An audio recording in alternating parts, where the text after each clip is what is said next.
Okay, listen, first of all, is my mic even on? Second of all, why am I so tall? Third of all,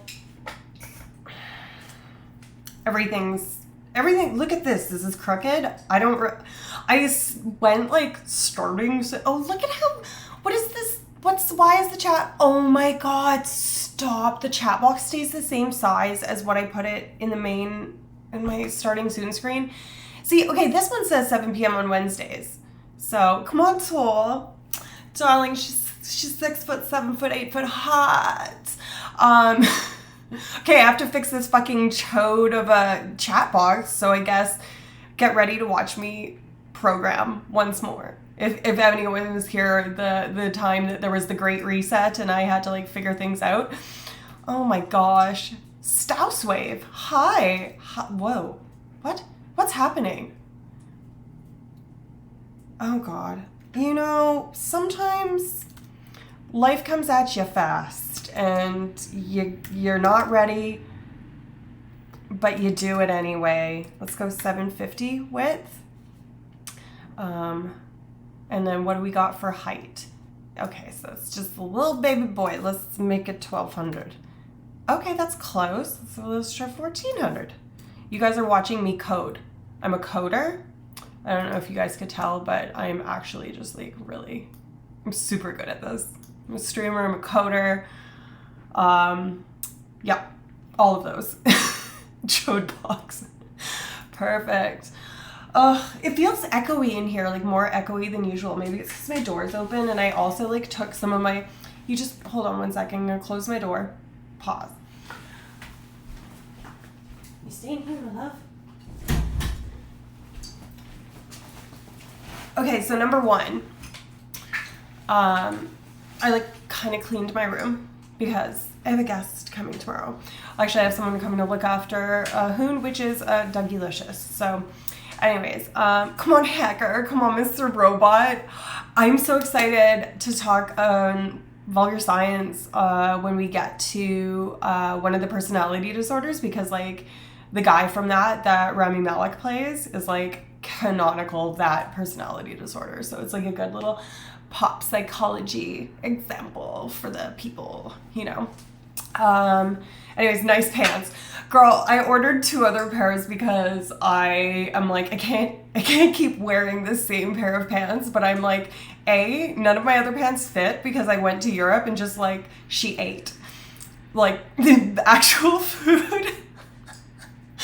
And yeah, so she ate and then she continued to eat. And then she also came back and she was like, I'll go to the gym twice this month, which is fine. Like body size, we're size inclusive. Alicia has a little bit of like, ma'am, can I help you? She's like rubbing and sneezing, like rubbing up against the thing and sneezing. Anyways, yeah, so I was, yeah, just, her body shape is changing. She's embracing it, but that means that I need an elasticated waistband, baby. So anyways, I actually ran today. Ran? Where'd you be running to? Who were you running from? I'm just kidding. How far did you run? Congratulations. That's amazing. Good for you. This dog. What are you doing? Let's just watch Hoon make her bed. Look at her just lurking, staring vaguely at the wall like a weirdo. Ma'am. I want her to start doing it again. Okay, well now she's not going to do it because she's on the spot. Yeah, okay.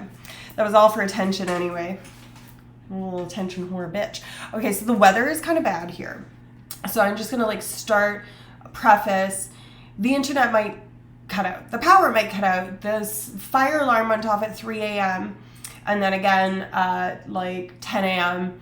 So just who knows what's going on in the world. It's the end of days. Just like enjoy your life, you know? Are you that stressed that you don't want to be in here? Just go lay down, baby. So anyways, Hoon's like mighty stressed because the weather is like spicy. Yes, I'm the guest. Many things have come at me fast and loose, and I'm not just talking about life. Oh girl, I'm so behind. You guys have been saying so many like hilarious things. I didn't just walk per usual. 1.52K run and then walked like 3 kilometers. Congrats, it's amazing. I'm not even, how many steps? She's at like 7,000 steps. Potato, you know? Anyways, I'm like very excited about this topic. And I know there's like so many like people that I know that are away or have internet issues or whatever, so it might be cozy little just a stream, and I know Dougie Licious is going to start streaming, so I might just be talking to myself, and I've been like so jacked to talk about this topic, so like it's fine. I'll espouse the truths of addiction to the world, and also this is just like the beginning. This is like the introduction. I wanted to talk about like just general things to like, I don't know, before I get into like the specifics, because I want to do one like stream per drug of abuse or like type of addiction. So like opioids, gambling, sex addiction, food addiction, and have each of them be like its own ass thing. But I figured in order to do that, I would like probably want to have like an introductory sort of like, this is addiction neuroscience. This is like some theories of addiction, blah, blah, blah, blah. You know what I mean? Anyways, I walked to the grocery store. I mean, like, work. I understand her. I would also be like that. I had internet issues yesterday, but now she's back online. Well, that's good. Yeah. So we're having our second tornado watch, severe weather warning in the span of 2 weeks. We had a marine tornado or whatever. You guys, it's been a little crazy. I'm just going to move my little screen here. Oops. What else? There's a lot of, you know what is sad is Blend, like Science, our fave. As soon as I open that, it makes it laggy. I can tell. I hate that. Anyways, Blend is flying right now. It's like his baby's first time being on a plane, which I'm sure is probably a nightmare, even though their baby is actually like pretty well behaved from what I understand, like on the baby scale. You know what I mean? Like on the scale of like bratty, like nightmare babies to like a regular one. I don't know what I'm talking about. Anyways, the point is, Bolin made me an emote and I wanted to like debut it, but I wanted to like make it so that he was going to be streaming later and we could like rate out to him. So I'm like, should I debut it? And like, it's already kind of been debuted on his channel because he like did Wacom Wednesday and like showed him drawing it in one of the colors. And the color I got it in is a little bit different. But I'm like, yes, okay. So, and also I didn't check if they've been approved. Nanners, oh, hello. This is distressing because like, you know how usually people's names are different colors? 3 a.m. anxiety and nanners are both blue, which I'm barely past kindergarten. So that's going to be difficult for me. So I'm probably going to mix up who of you is saying what at some point. So oops, sorry in advance. Oh, the baby scale. Ah, yes. So what I'm hearing is both you and Dougie can go offline out of the blue. Yeah. Mother Nature is pissed. Yeah. Like, honestly, that's tea. It's the end of days. Like, truly, I went to Costco today and I kid you not, I got like, okay, it's Costco. So like I'm getting like bulk items or whatever, but like I got half of a reusable grocery bag, and not like a giant size one, just like a normal reusable grocery bag. Half of that full of like, I got olive oil, cheese, kiwis. Anyways, I barely got anything and it was $120. I'm like, what's happening? Ugh. Nah, red. Wait, how did you do that? What? You can change it? Gasp. So I can be pink? What color am I? Oh, I am pink. Oh, that's nice. Maybe I did that. That is inflammation for you. Yes, you can. Inflation. I am the same. Yeah, the rat goes like this. So anyways, Dougylicious, this is my cutie little sweetie little baby. I haven't named it yet. Maybe we'll do a little namey poll one of these days. But yeah, that's the rat emote, and they also have their art version of the agouti colored one, which is basically like they're white with brown on them, or like, you know, mixed colors. And there's like genetics behind how they get to be that way. They're like kiwi skin on or off. Oof. Oof. You are pink. I am pink. You know, I've really come out of like the color wearing closet. Like I was a closeted color wanting to wear person. Like, you know how they're like quintessential, like canonical goth is like you wear black, but then there's like candy floss cloth. What's daddy's beard? The shit. What's it actually called, you guys? I'm having a breakdown. This is too early to be having a breakdown. Oh, you guys know what I mean. Cotton candy. Cotton candy. Anyways, a pastel goth, a candy goth, a cotton candy goth. Anyways, that's who I am, because like on the one hand, yes, I'm a terrible person and kind of a bitch, but on the other hand, I'm also wonderful and a marshmallow. Layers. She's got layers. She's an onion. Anyways, so okay, kiwi skin on or off, you know where I stand.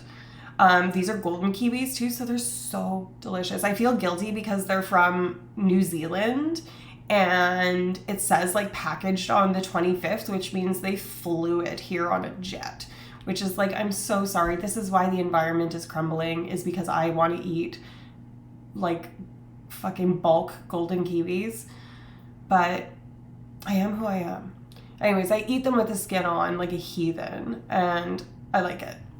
That's just the way it is. Neon goth. Not the Barba Papa being your first thought. Okay, but that's the most memorable thing. Like cotton candy, sure. Like that's a great and not creepy way to describe it. But once you hear that the French call it Barba Papa, which is daddy's beard, you just, like, I never forgot that ever again. And now I'm like, can I get some daddy's beard? Like, hello. She's a Française, you know what I mean? She's French. We're in Europe. So Doug and I went to see Trixie and I've kind of already said it. We went to see Trixie and Katya. And it was so good. It was amazing. I love daddy's beard. I mean, I haven't seen her like a real life daddy. Like I've seen like not street daddies. I've seen people like out and about being like, oh, hello, hi, yes, daddy. But I haven't seen like, I haven't had daddy involvement. He spilled on straight. Yeah, sorry. And also I'm just getting over the plague.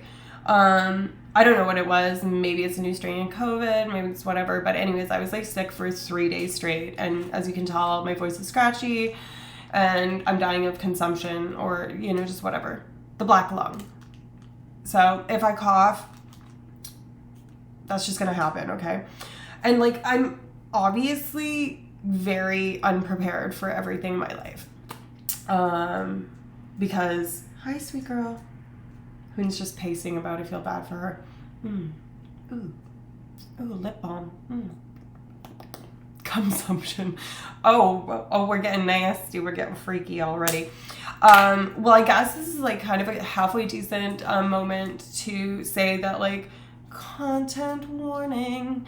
If we're talking about addiction, like, we always get a little bit spicy in here, but this one might be particularly spicy for like a particular set of people. So like protect your mental health and your mental well-being. And you know, if you gotta dip, you gotta dip. If you gotta mute, you gotta mute. If you gotta disengage, however you want to disengage, I believe, you know, I'm here for that. So you know, just in case, like, I'm not saying that we're gonna get into some like dark territory, but there's potential for dark territory. And you know me, chaos in a human body.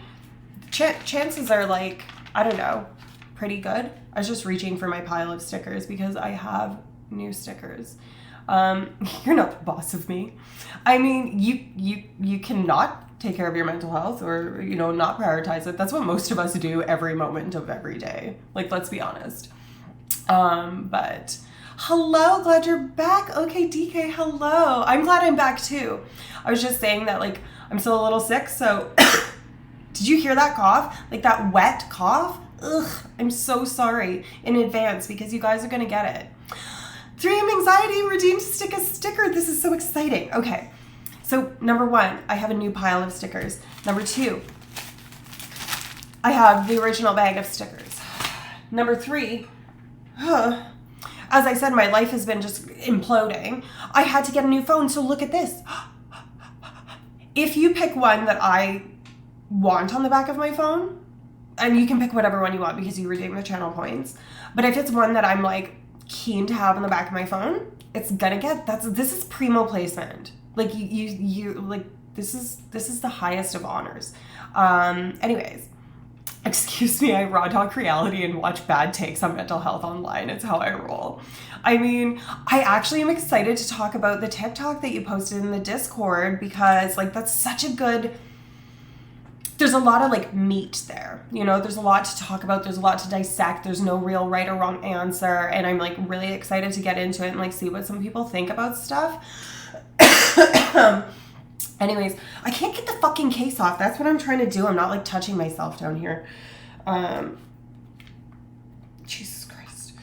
Anyways, it's green. Like, they didn't have pink. Apparently pink is sold out in like every model. Anyways, it was free. It's fine. It's the newest Samsung. I'm acting like, wham, poor little girl couldn't get a pink phone. But I was really bummed because I actually just like loved my old phone. But now it won't charge. It doesn't like, the SIM card wasn't reading. It is, ugh. Anyways, she's got pneumonia. If you know, you know. That's tea. That's a deep cut. That's a deep cut. So the deep cut is I used to disguise my Facebook name so that people from high school that bullied me for being like pseudo-goth or alt or whatever couldn't come and bully me and be like, hey, can I sell you leggings or like candles or something, please? Anyways, you know, because they can find you. So I used to have names. One of them was Pneumonia Davenport because, like, honestly, let's be real. If pneumonia didn't mean pneumonia, that's an amazing name. I would name like a child that. This is why I shouldn't have a child. You know, that's a whole different thing. But, skip the pickle. New name change? Name change? Oh, and get a grip. Wait, it's been 5 months. I know. It's crazy. And also, thank you very much for the support. Hi. Skip the pickle. I love the pickle branding that you have just like gone deep with. I'm super here for it, and thank you for being here. Hi, how's it going? How's wife and child?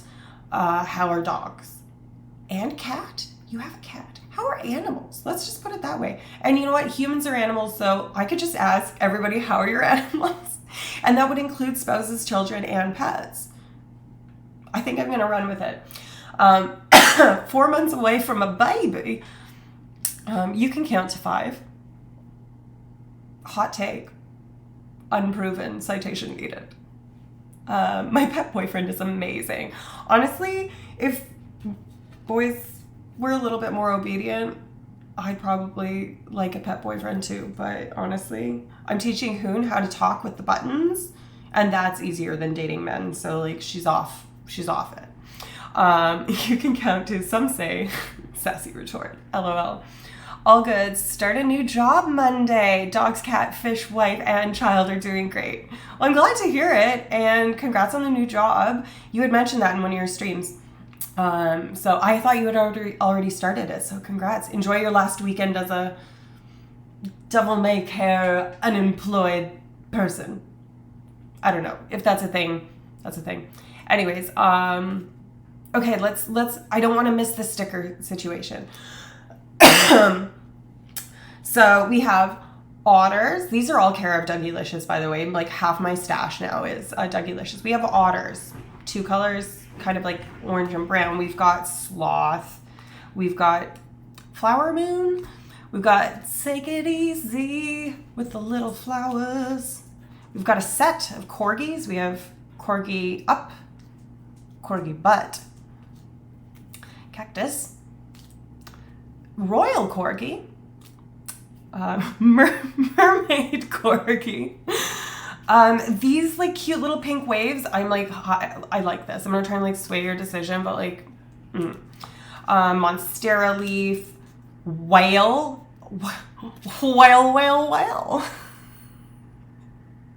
It's already so unhinged. Oh, the corgi butt. I didn't know that you had this emote. That's so cute. Whale. Is that what you're picking, or you're just enjoying the fact that I said whale? Give me spice. Actually, you want to know what? I'm taking this one off because one day I'm going to send this to Astro Connect because he likes space. A surfboard? Question mark? Now I'm swinging towards the corgi butt. Okay. I have a couple candidate places for corgi butt because I'm not going to put corgi butt on the back of my phone, which is fine. Look at this. Like, it's not focusing incredibly well, but can we just like appreciate the eyes of this like coked out unicorn? Pegasus. It's a Pegasus, clearly. Anyways, it's like, yeah, what's up, man? Did you hear there's like horses that can't fly, but they've got horns on their face? What? You know? Anyways, cracked out unicorn. I shouldn't use that to describe negative things. That's how stigma exists. And this is an addiction stream. So anyways, Pegasus, it's just like a little bit intense with the eyes. You know? Come on, cracked. Big ass head too. That Pegasus is blasted, right? Like, tell me, that's a kitty butt. Oh, and another, this is kind of in the same realm as that seascape. It's a skyscape. This is just a scrunchie, and I'm like, lettuce butthole? I don't know. I didn't realize it was a scrunchie. And milk. You know, who doesn't love a bit of milk?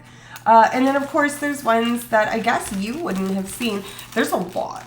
Lettuce butthole? Okay. Like, tell me at a quick glance that, like, it's not giving, you know, some sort of leafy green butthole vibe, right?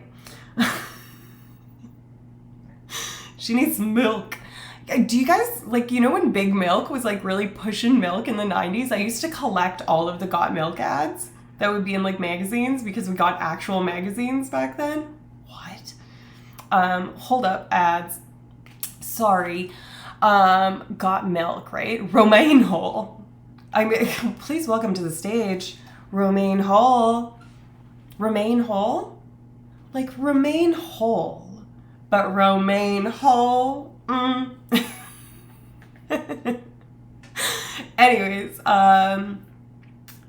yeah, I really like ones that are like, they're not fussy. They're just like what they are. Like water bottle on water bottle is probably one of my favorite things in the world. Please. Okay. I'm going to keep going, but I'm going to keep the corgi butt you said is the front runner at this point in time. I'm going to keep that to the side and put the lettuce butthole down. We've got Witch at Work. Some sort of saber-toothed gothic thing. We've got Science, Kevin, Drummer, Jesus, a rhinoceros. Oh my God, I'm dropping them all. This dog, some sort of witchy skull thing? Heart? Skull. Nice. Ma'am, please put the butt lettuce down. I will put the butt lettuce down when there's peace in the Ukraine. All right? Because political takes. That's what you're going to get here. That's not true. That was not a rhinoceros. What was it? Oh, it's a triceratops. Oopsie. Listen, my brain is like not firing on all cylinders because I'm still sick. Number one. Number two, I'm also like full scale, like a dunce. And like on the topic of addiction, my brain probably looks like Swiss fucking cheese. Like, let's be honest. I put so much fucking shit up my nose and my lungs and my... I hate myself sometimes. I don't. I love myself. Kind of. Anyways, the point is, like, rhinoceros, triceratops, I'm sure they're related, like, taxonomically. Like, you know what? Say it. Ass.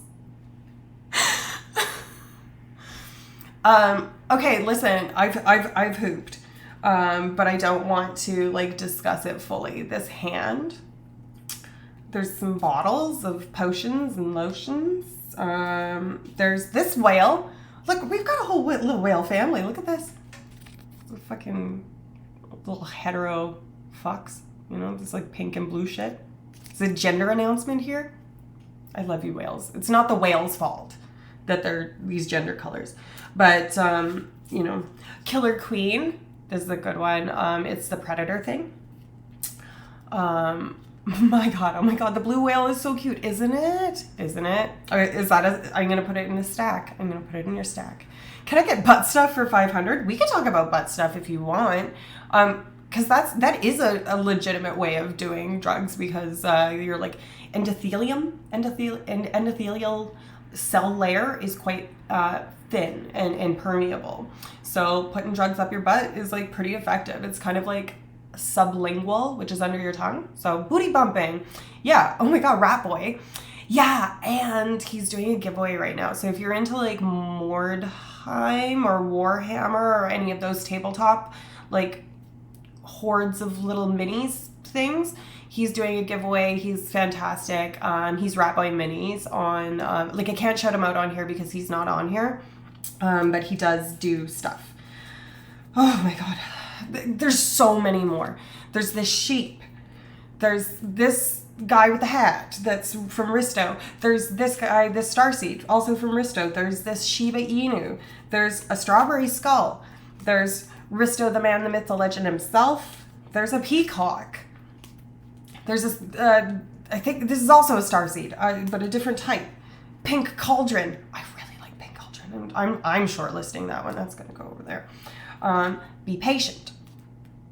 Heart's a Heavy Burden hollow one from Oat Milk Lady, this amazing creator that's also just on Instagram, but super followable.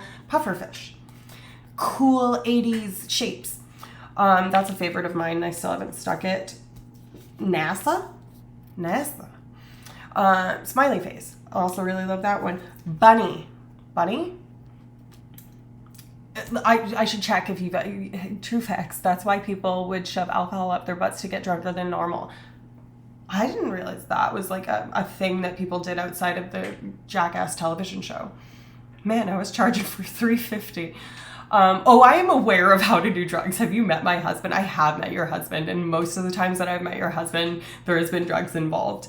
One time we did, what's it called? The King's Feast. We put like weed in every part of the meal because, not to dox you, but your husband is like a cuisinier. Like he's very into the cuisine arts. And so he cooked for us and it was amazing. Pimp's dinner, the pimp's dinner.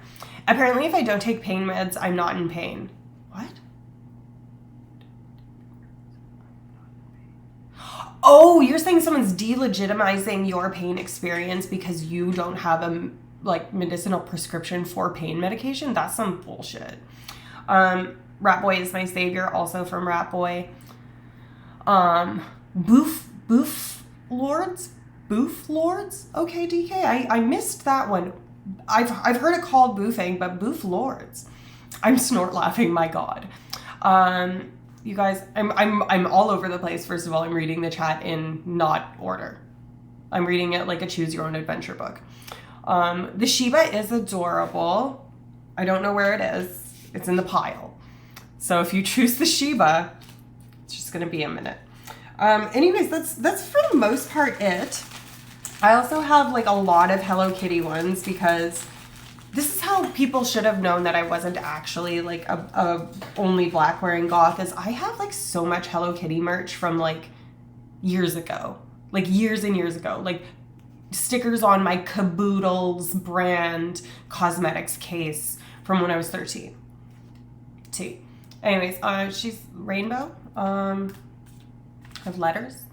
Okay, corgi, but it is. Okay. I have to put my stickers back in my sticker bag. So do you guys just hold on there. Entertain yourselves. Talk amongst yourselves. Going to lurk, excited to see what you stick. All right, have a good stream, baby cakes. And I'll, I wish I was seeing you tomorrow, but I'm not. But like, I'll see you in spirit because you'll be here in my home. Do you put stickers on your laptop? I do. I don't know where she is right now. I'm looking around like I'm gonna like call my laptop like, here we go, come on. I do, and there's space on there, and I think a corgi butt would look quite nice, and I think that that's what we're gonna do. So we're just gonna pause for a second while I go get it. And Huna's looking so pathetic, my baby. She's so stressed. Anyways, I'm gonna go get my laptop. We'll be right back. I will read Skip the Pickles thing about the pain meds because I'm sure that it's good, and then we'll stick it.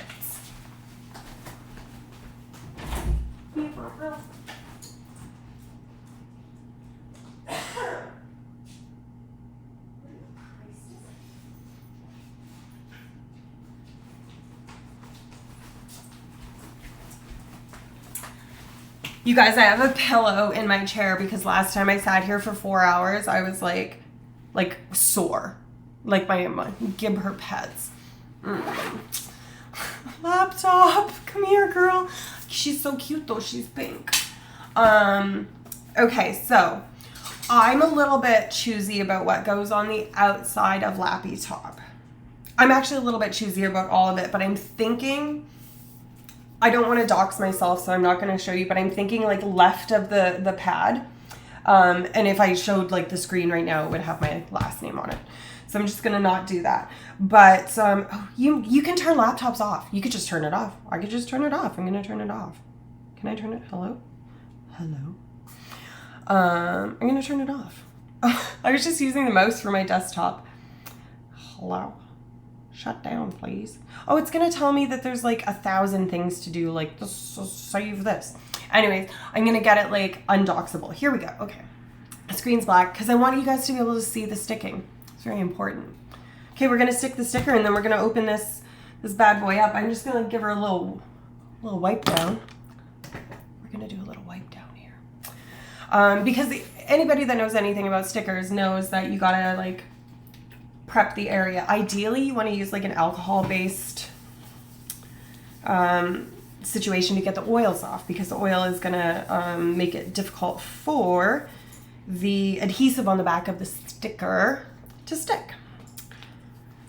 And then you want to, of course, let it dry or dry it off with a separate paper towel or the same one if you care about the environment, which you should. And I just cut all my nails off too because I'm like trying to date girls.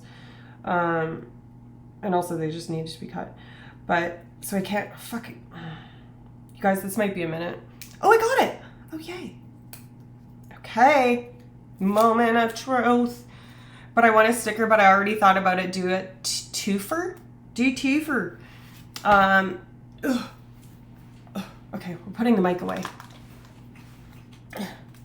Here we go. How is this going to happen? Okay. Here we go. Corgi butt. Corgi butt. Oh, it's so cute. Okay, here it goes. Officially stuck. 3 a.m. anxiety. This is your inaugural sticker in the crew. So, welcome. I encourage you to stick the sticker conceptually, metaphorically, and literally in your own life whenever you can. But let's back up a second here. No, I refuse to take pain meds while dealing with my on-the-job injury and workers' comp. When I got my disability rating, they only gave me a 3% disability, even though I can't have children anymore and have mobility problems, all because I refuse to take pain meds. I like opioids too much, but I love my wife and daughter more. That is, first of all, thank you for sharing that. That's like pretty personal stuff, so I appreciate you, coming forward with that. Second of all, I'm sorry that happened to you. And third of all, like there's lots to touch on there. Liking and, enjoying the drug taking experience, and having that be priority over things that you normally care about is actually like a criterion for substance use disorder. So the fact that you have the reciprocal where you value your family more than that is a really heartening and good thing. And I'm sorry that you got treated like that through the system because workers' comp is kind of bullshit. But I'm glad that you did what was right for you. You got to protect yourself. Anyways, give her pets. She's gone quick. We need to, damn it. So they say you're not as disabled because you don't use pain meds, like as if we all rate this pain the same. That's kind of asinine. Kind of asinine? That's like largely asinine and because we don't all rate pain the same. No, I'm disabled. They just didn't give me a higher rating because I wouldn't take pain meds. So they were using your desire to use pain medication as an indicator of the severity of the pain, which is preposterous, frankly. Like that's, asinine is a great word for it, but I hate that. I'm so sorry. Okay, but I want a sticker, but I already thought about it. Do a twofer. So you're going to, you redeem stick a sticker. Okay. For that, I usually do a 96 or a 99 alcohol to dry quick. Yeah, it's true. Like any amount of ethanol is going to dry quicker than like just water, but honestly, fucking whatever. Bruh, imagine someone saying you aren't disabled because you won't take their medication for it. Well, here's the thing, like the workers' comp people want to do anything but pay out, right? Like they're actively trying at every turn to not, any insurance is basically trying to find a loophole in their liability. That's kind of the name of the game in insurance. So stick it on your phone challenge. Ooh, I do like the strawberry skull. That's a great one. Okay. I was getting confused. I don't know. I'm doing sanitation. I'm doing sanitation. I do 70%. Honestly, for the most part, ethanol of any level is going to kill like the majority of microbes, and what it doesn't kill are probably like resistant. Look at this shark that I missed. He was flipped over. That's really cute. Really like that. So anyways, but bootay. I was never a stickers kind of gal. I mean, you don't have to literally stick the sticker, but it's kind of like a carpe diem, seize the day sort of thing. Like, don't wait for an occasion. Let your life be the occasion. Let yourself be the occasion. Like, hanging out with your friend. Like, it doesn't have to be their birthday or, you know, like you don't have to wait for your 30th birthday or your 25th or like one of those like milestone birthdays that people like make a huge fucking deal out of. Make a big deal out of a Tuesday if you want, you know, like that's kind of the essence of Stick the Sticker. Now I'm gonna find strawberry skull and I'm gonna stick it. This is great. Nanners, I think that you stick a sticker almost every time that you're here, and I'm here for it. Let's strawberry, darling. You know, a strawberry cupcake is one of my favorite cupcakes that I make. Like if I'm just being self-congratulatory, which, hi, it's me. Yeah, so, strawberry, I do like a real strawberry like jam, and then I like kind of dial that down, make it into like a little like a coulis kind of thing with fresh strawberries, and then I put real strawberries inside, and then I make strawberry buttercream. It's amazing. Okay, we're gonna stick this sticker. This is the sticker, and it is gonna go on the back of the phone.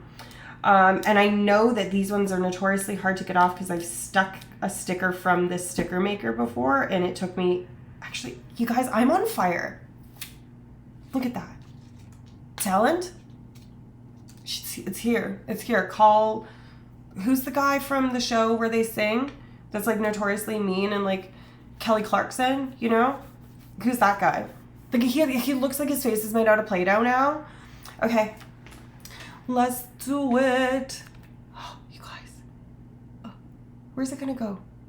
Oh, right there. Oh, yeah. Okay. Look at this. She's on.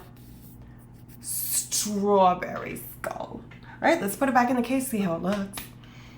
Oh, get a grip. Redeemed hydrate. My tea's probably cold. I haven't drank it. It's been 55 minutes. My tea's cold. Which is pissed because my throat is sore, so I might actually have to like step away and reboil the kettle, but I will drink this lukewarm tea because let's be honest, lukewarm tea is kind of my brand. That's who I am. Everything's my brand, in case you're wondering. Redeemed hydrate. Thank you for the stick the sticker redeems and for the hydrate redeems, y'all. And also, apologies for the novels. Nothing to apologize for. I appreciate you sharing. And it's my stream. So, I'm gonna nerf the sorry. Even though I don't have that function in my like actual thing. But anyways, you're encouraged to. Their job is to try and disprove your injuries. They say it's for the employee, but it's to protect the employer. That's 100% true. They tried bullying me to not follow my doctor's orders to get surgeries to correct me.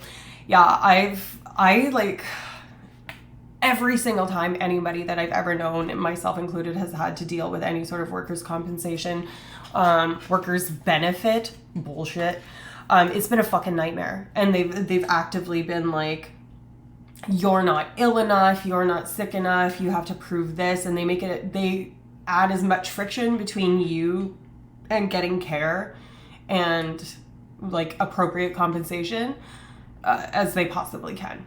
So yeah, you're 100%. It's ass covering on the behalf of the company, 100%. Yeah, I do 100%. It's how I roll. Wait, can we do a cooking stream? I mean, we can. Yeah, we can. You figure out the logistics, I'll bake something. We can bake something. Oh. You know, Get a Grip is actually like a pretty fucking good baker. And Layla's honestly quite a good cook. They're both good cooks. I like going to their house and eating is basically kind of like one of my main behaviors. Just a day-to-day thing. Let's be honest, the new late night talk show. Honestly, yeah, I would watch that. Ooh, what tea is that? Simon Cowell. That's exactly who I was talking about. Thank you, Nutters. Dude, that really sucks, man. Hope things are getting better for you. That shit is horrid. What tea is it? It's lemon ginger. Zinger. I don't know. I'm like a little bit like shaky. Like I'm always a little bit shaky, but right now I'm like trying to grab my cup and I got a two-handed because I'm shaky because I've taken like the pseudoephedrine that's in cold meds, so that I'm not like in your ears, or at least not as much. I have like a little tea mustache. Love that. It took a while, but things are looking up. I turned down applying for disability since it wasn't guaranteed. So I took a vocational rehab, and now my old place of employment has to pay for college up to a master's. Make them pay. Make them pay. Fucking late stage capitalism, fucking squeeze them for every fucking drop they're worth. Game. Yeah. I'm glad things are improving, but hope they continue that way. Yeah, big time. When I'm sick, I have honey chamomile, which helps a lot. Chamomile is gross, though, to me. Sorry, I'm not trying to yuck your yum. That's like a thing people say. I heard it earlier, like a couple weeks ago, and then Trixie and Katya, they said it at the show. So I was like, I'm just going to incorporate that into my lexicon.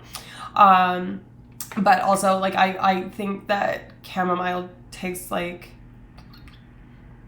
kind of like what I conceptualize, like, yard stuff to taste like if there was just like leaves and mulch. That's when I taste chamomile, that's what I think of. It's just not a pleasant time for me. Thank you. Glad I was able to get a job finally, and it still is in mental health, working at group home to help people reintegrate to civilian life, voc rehab. About me a 10K streaming setup since I'm affiliated. Whoop, whoop. Yeah, I mean, you gotta like find your, I don't know, like life isn't easy, and like the world doesn't help us like enjoy things. It's difficult out there on every front. So like finding a way to like do you, for lack of a better term, is like, that's always something to be proud of and to celebrate, you know? Wow, on the attack against OKDK already.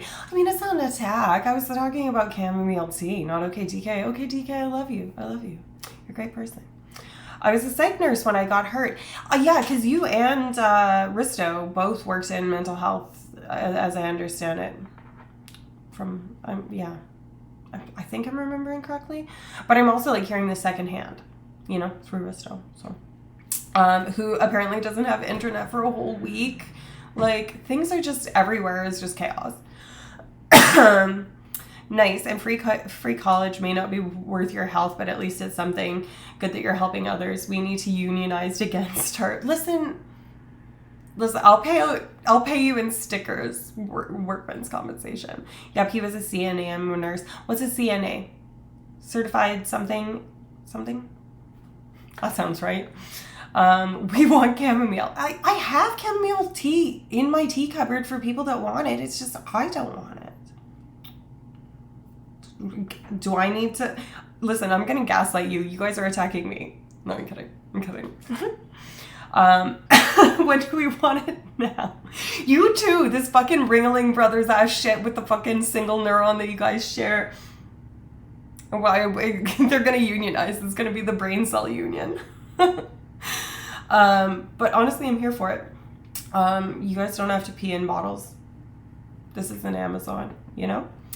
But yeah, let's get a little bit. First of all, I'd like to draw attention to those of you that weren't in here earlier. Hello.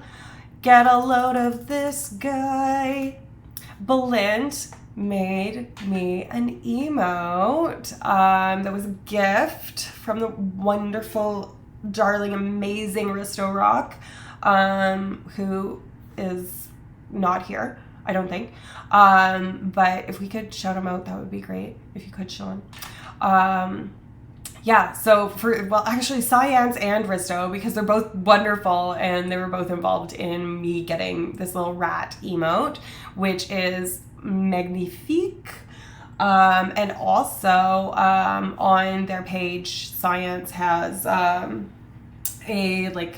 print available of the other color, the agouti colored one, which is super cute. So if you guys watch Science, you probably saw them drawing it on Wednesday, because that's when they were working on it. Not this past Wednesday, but the last one? I can't remember. I don't know. It was a day that happened previously to today. That's all I can confirm. You guys, for something where I'm going to be like talking about like science and particular things and like trying to be articulate, I'm a little bit like zooted on cold meds. So like take it all with a grain of salt, baby cakes.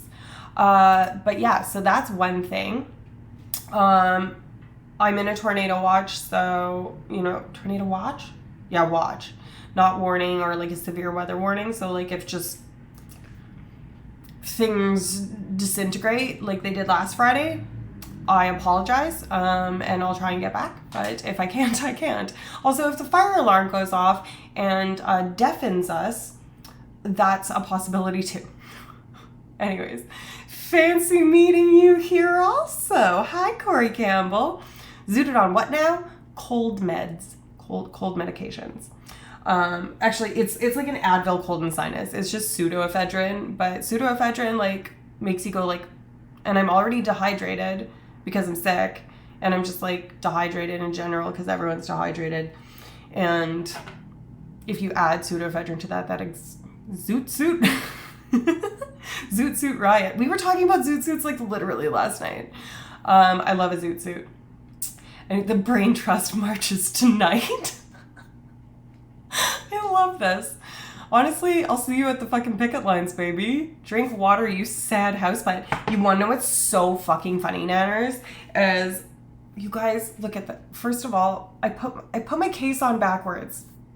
Like, hello? Do you see this? Do you see the level of idiot that I am? Oh my God. I'm just tisk to myself. Oh, you guys. Oh. I had it like upside down and backwards. I had the camera like,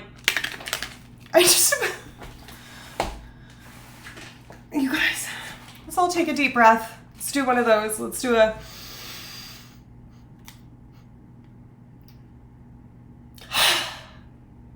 do one of those.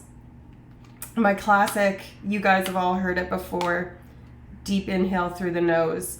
I should have planned the sticking of the sticker a little bit better, but that is the nature of Stick the Stickers. Things don't need to be perfect for them to be great. And I'm so glad that that sticker is on there, even though it's like a little bit like off to the side there. Like that's not ideal, but you wanna know what?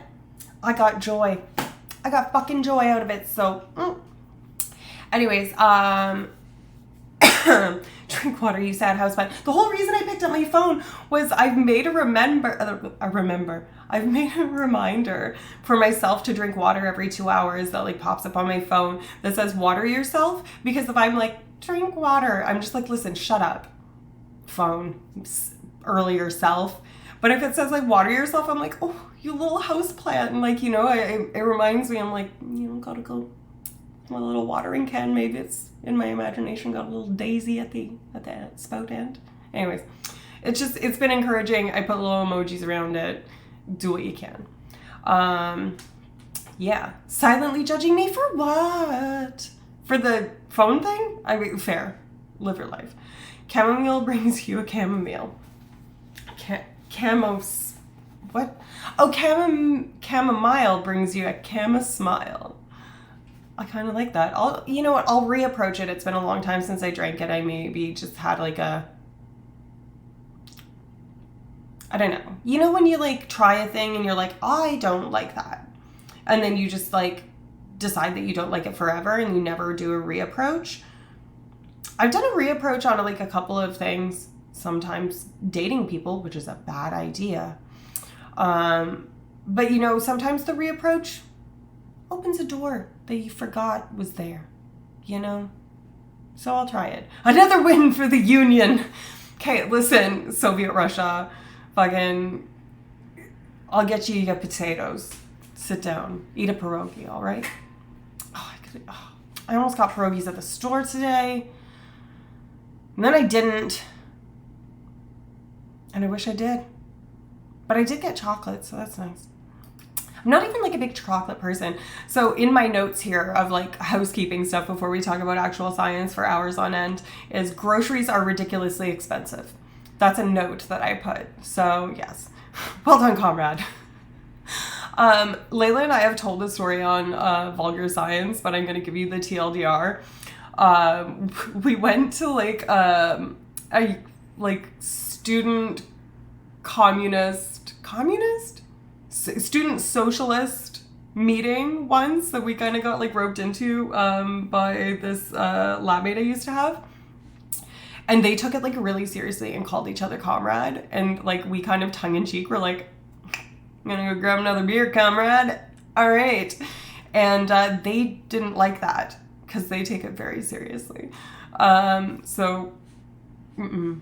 Anyways, we did well, comrade.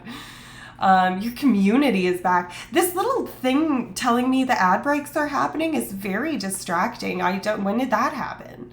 I don't know. I don't remember it being there the last time that I looked there. Yeah, we talked about new stickers. We showed the new stickers. I just put D&D. I don't know. Why do I want to talk about D&D? Because it's fun. That's it. I guess, I don't know. Sometimes I need to write better notes is really the thing. And remind me if I forget, which I hopefully won't because I made a note about it. At the end of stream, like after we're done talking about like the introduction to addiction, and neuroscience and like, you know, talking about just general, addiction and stuff like that, or substance use, in whatever fashion y'all want, I think we should like pick what drug I'm going to study next. And I want you guys to pick. It doesn't have to be a drug. It can be any sort of thing. Like we can talk about sugar addiction. We can talk about sex addiction. We can talk about gaming addiction. Very topical for a Twitch platform. We can talk about, can you be addicted to your cell phone? Like I can dig deep into all those things. Caffeine, you know, any of this stuff that like, you know, conceptually people think that you might be able to be addicted to. And I'm happy to dig into, okay, can you actually be addicted to that? Like by definition, what, you know, is and isn't addiction is something that I, you know, think we might get into today. You guys are all caffeine. Listen, we're going to do a poll. We don't have to do a poll, but I was thinking we do a poll at the end after we've talked about stuff and people get like their juices flowing, when we get the mental momentum. And we've been talking about like, you know, have you guys seen Requiem for a Dream?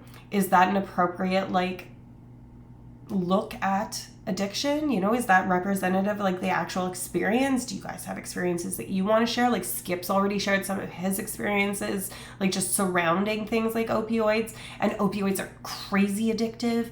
You know, we can get into whatever you want, because this is my bread and butter. This is the stuff that just juices my orange, you know? I like addiction neuroscience is what I did my undergraduate thesis in. It's what I did my master's thesis in. I have published book chapters in this area. This is my tomato ketchup. I don't know. I don't know why I'm like this. Caffeine. As a former caffeine abuse specialist, I feel I have nothing useful to add. I mean, I feel like you would have something useful to add, because you probably like have customers that would be like aggro if like your espresso machine was off or something like that, or, you know, whatever. It's like a thing. Other than sass. Sass is always welcome here. That's part of our brand here. It's part of it's sewer sass, baby, here with the rats. The sewer rats with the sass. The only thing this community has is sass. Yeah, exactly. All right, you beat me to the punch there, but, and caffeine. Juices my orange. Your what? Guys, floats my boat, juices my orange, verbs my noun. Get into it. Rocks my boat. Fucking fluffs my pillow. You know? Any of those. I encourage you to find your own verb, your noun. Because juices my orange is one of my favorites, and like I've been rocking that one for a couple of years. Licks my lettuce. Fuck you, Sean. I mean, that contextually that might not land outside of this group, but I love it. Licks my honey's my chamomile. Yeah, like stews my gruel.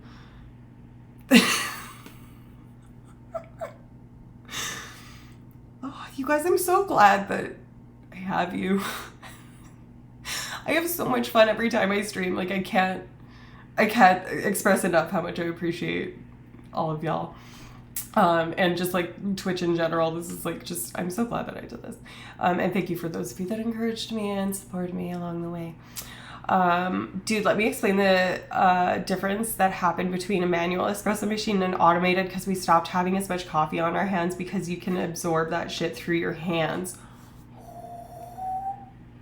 Oh, right. So I remember the transfer from the manual to the automatic. I remember when that was happening because that was right around when we went to Seattle, was it not? Because the Pike Place one was one of the few places that was still the manual, I think was what was happening. Because that's like the flagship store. Am I right? Am I remembering this right? For those of you that don't know, Nanners and I are like friends for 15? Something, a long time, years in real life. So like I'm not just saying this to a random person. Lettuce butthole sounds like a Zoomer insult. That's true. That's true. And you want to know what? You were correct. It's the last one with a manual espresso bar. It still is? I thought it was like before. I thought everything had changed. I can take coffee through my hands. So it's called transdermal. You can take anything through your hands, technically. But it's going to be different absorption levels, right? So there's things like cannabis are, what do you call it? Lipophilic. So this is why THC comes in oil forms or in oil capsules, or when you're cooking, you want to put it in butter and like anything that has fat, because the way that the structure of the active compounds in their work is they're attracted to fats, which in science jargon is philia. If you have a philia, like I always use that as the example. It's a bad example, but if you have like any sort of philia, it's like when you're attracted to something, right? We can use that like in non-anthropomorphized terms, right?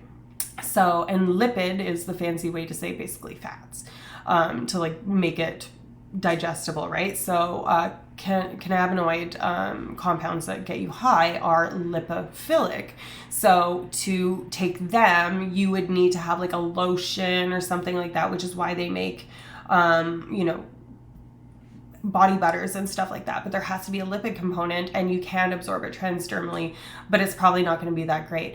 But cops and stuff wear gloves, or even paramedics and stuff wear gloves when they're on scenes where they might be encountering especially the super high potency opioids like fentanyl and carfentanil, because if you touch it and then like you scratch your nose or you touch your eye, or even like if you have a hangnail, you can overdose by touching it with your hands. It's a thing. I'll take coffee anywhere. Cannabis is only fat soluble. Yeah, exactly. Making fats digestible. But and our endocannabinoid system helps the process and deliver the effects to needed areas. Yeah, so Skip, you're right on the money, and that's kind of a great way to like TLDR it, right? So, but not all drugs are, fat soluble, to use your term. I don't know that it's actually like, is it soluble? It's basically like the molecules attach. Science! I thought you were on a plane! Welcome! Thank you. You're just amazing. What just happened? Why is this here? You guys, my desktop. All I want in life is to just use my fucking emote. I landed! Anywhere. Look at this. Whew. There it is. It got approved and I put it in. Yay. I'm very glad that you and family landed safe, and yay. Love you too, King Bolin. Woof. Anyways, yeah. So Bolin, the man, the myth, the legend. I put the little artist doodly dad by your name there because you're the artist of this emote. So, if you're not already following this person, which you probably are, you fucking should. Freedom Jow High. Oh, look at that little bebopping. Is that a brontosaurus? Who's that? Oh, it's a Nessie. Oh, that's sick. Who's that from? I like that. But this is the boomer zoom. When I gotta zoom in, get closer. Oh, I really like that. I don't even know who this person is, but I'm going to follow them just because I really like that Loch Ness Monster animated emote. Anyways, Chew. Thank you. My friend Lala, she's so cool. Well, great. I just followed her indiscriminately because I'm feeling zesty. It's probably the pseudoephedrine in the cold meds. Or maybe like there's a pressure change. I have my drapes closed. Let's see what the weather's doing over here. It's kind of fine. It doesn't look like a tornado. Yes. Thank you. Apparently my sub doesn't count. Girl, don't worry about it. Don't worry about it. I do appreciate you though. Thank you very much for everything in life. And thank you, Science, for being here when you're not even home, and for the subs and for the emotes and for being a hashtag goals AF or whatever. I don't know what I'm saying. Thank you for existing and being in my life. I love you guys. You count to me. Yeah, you count to all of us, Skip. So like, let's, you know, well, we are unionized. I love that the sewer union, this is great. And like, yeah, you know what? I'm just really happy. Balint equals Scout, 100. Yes, 100%. Yeah, they're why I do science on here. They're why I decided to give it a go, because I saw like it can be successful, it can be useful, it can be something that people get value out of, and like, you know, it doesn't have to be a podcast where you're like, let's talk about murder, to be able to like have people want to like listen to you talk and stuff like that. Yeah, shout out to Risto. You're here. Oh, this is great. Oh, you have internet again. So happy. Thank you for doing the shout out. Hello, hi. I'm a pickle, but you are the greatest of all time.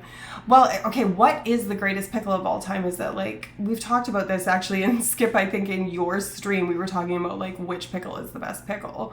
But honestly, I am partial. Bristow.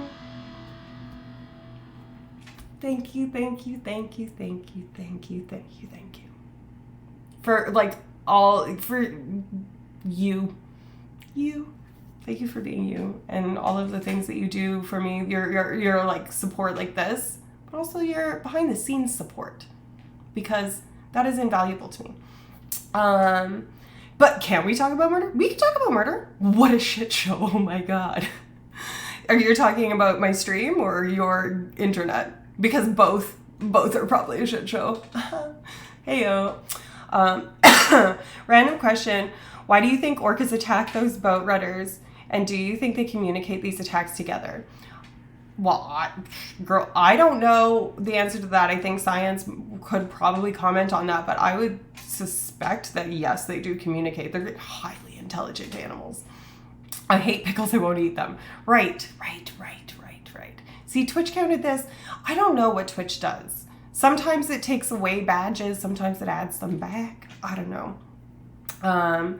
Phantom follow, is it because you hate pickles? Is this pickle discrimination? Is this a pickle hate crime? I have heard of it, but I need more data.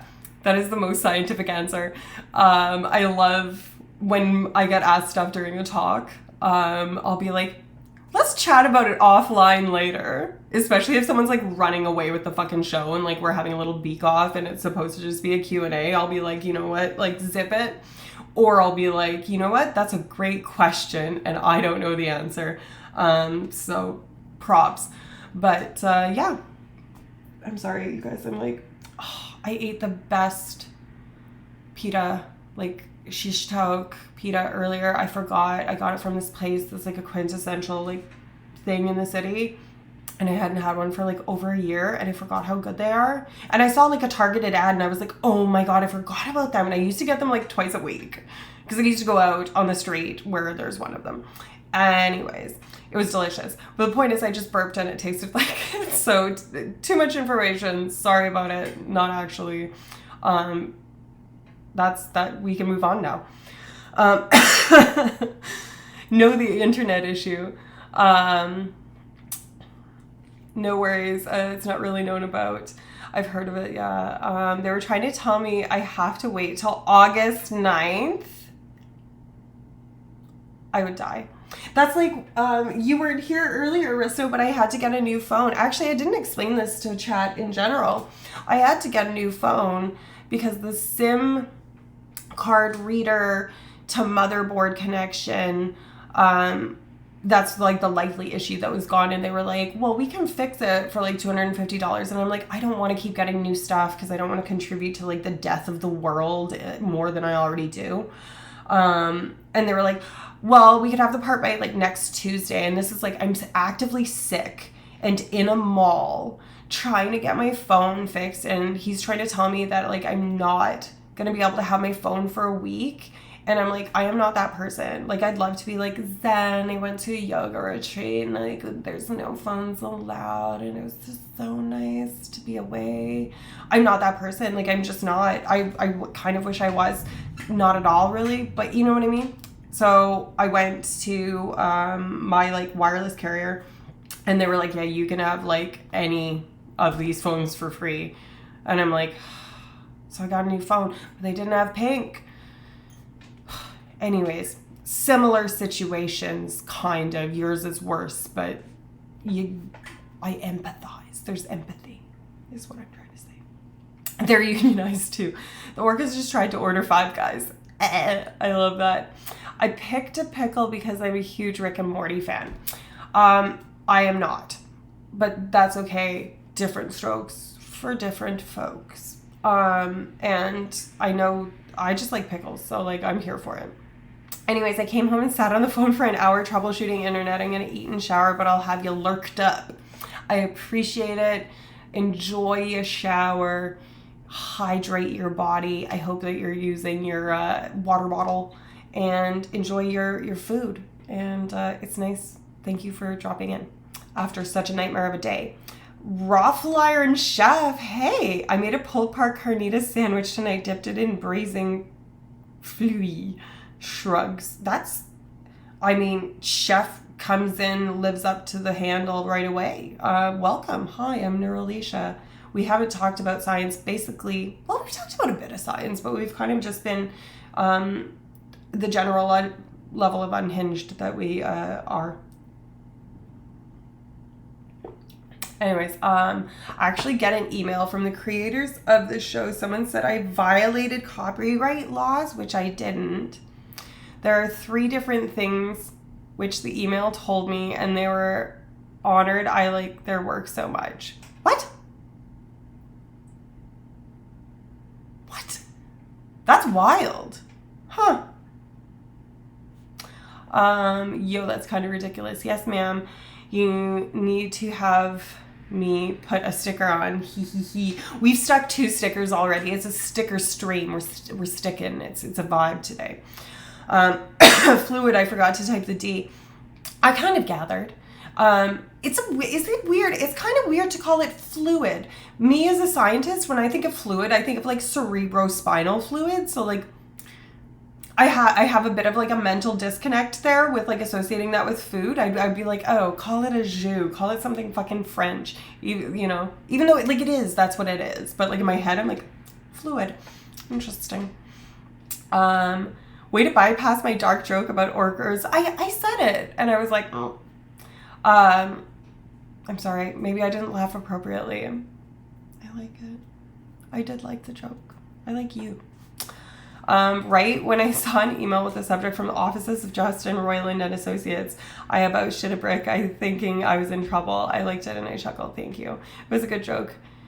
Phrasing liquid, I guess. Shrugs. I'm into shrugging today and dropping letters. You know what? Every single text that I send, almost without exception, or things that I type have typos in them, and people think that I'm drunk 24/7, which, like, honestly, probably used to be true.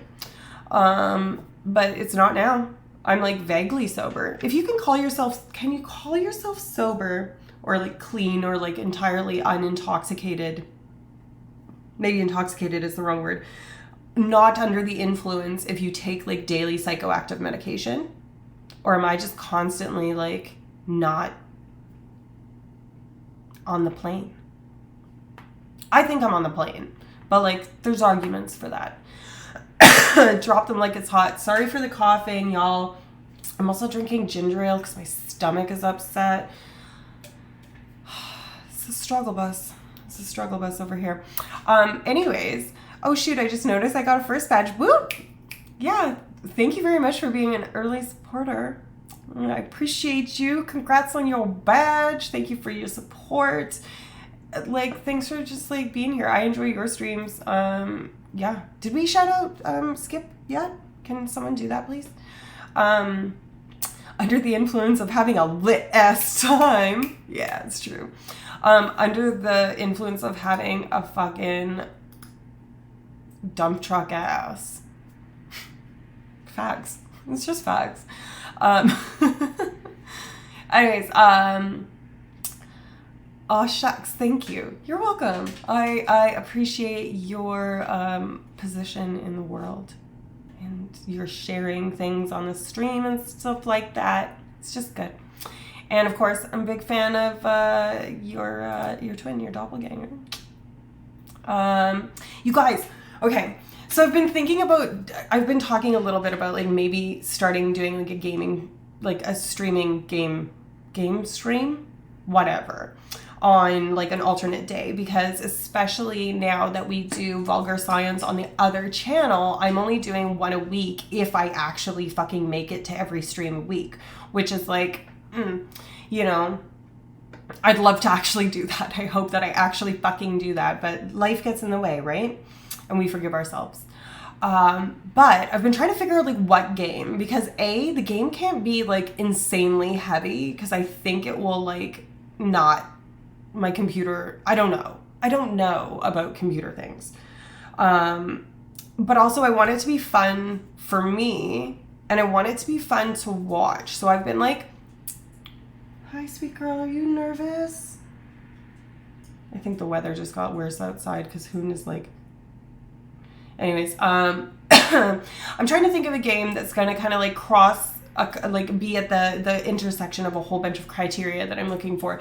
And I found a couple of candidate games that are just like niche ones on Steam that like I hadn't ever heard of before. But I also got reminded of Civ Rev, like Civilization Revolution, because I used to play like the original like Civ Rev fucking Empire, like the one from the fucking 90s on a computer where the monitor is like this big, and like we would all sit around the same computer and like play it and be like, I'm gonna be Germany.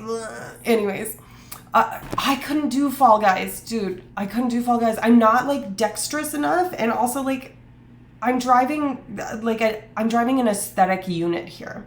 I don't have a controller. I don't have a console. I don't have money to get any of these things either. So, and I'm also exceptionally bad at like the games where you like drive a person around, with the exception of Final Fantasy. But even that I'm like not great at, which is fine. Like you don't have to be good at it.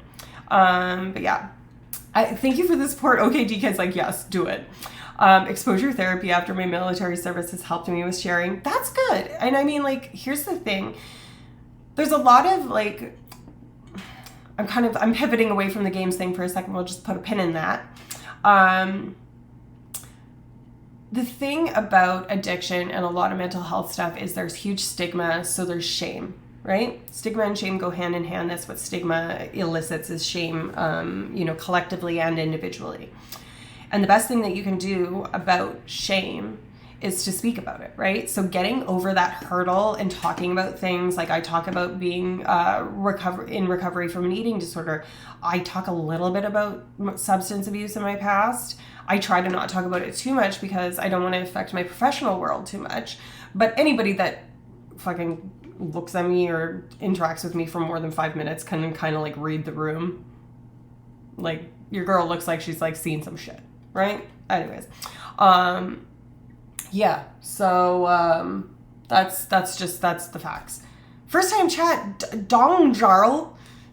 Are you going to Pavlovian or SFN this year? I'm going to SFN. Yes. Do I know you IRL? Or are you just like guessing from context that I would be going to this type of conference? Nope. You're just a person. Not just a, sorry, that sounded like a read. Welcome, First Time Chatter. Happy you're here. I'm Neuralicia. I'm a neuroscientist. I study pain. We're talking about addiction, kind of, peripherally at the moment.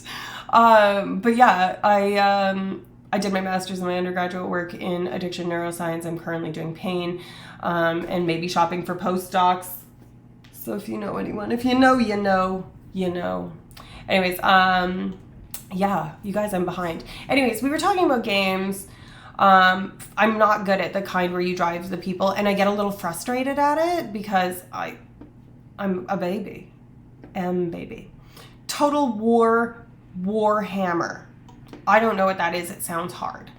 Elden Ring? Isn't Elden Ring the notoriously difficult game? Like, oh, you want to know what game I fucking loved? It was for Xbox. And it was one... Fable. Holy shit, I loved Fable. Fable fucking slapped. Fable ruled. I do like Civ games. And I downloaded Civ Rev. This is the long and short of it, is I downloaded Civ Rev and I like pissed away 6 hours when I was still recovering from being sick. Because it's way more difficult than the last time I played it, which was like a decade ago, if not more. But also, fuck it, that's just so fun. It's ridiculous. There's just so much to it, you know? A D&D stream, honestly, get a grip. This is all you, baby. I can't fucking lead a D&D. I need a DM. I need a dungeon master. I'd watch a D&D stream too. I would watch our own campaign on D&D, like, or on stream. You know what I mean? Like, anytime, honestly, and Get a Grip is like an amazing DM. Like, the story is really good. And I'm always like, amazing, forgot everything that happened last session until I'm in the moment, and I make terrible notes. But anyways, what a name. Welcome to the chat. I have addiction, disease, and bipolar both go together.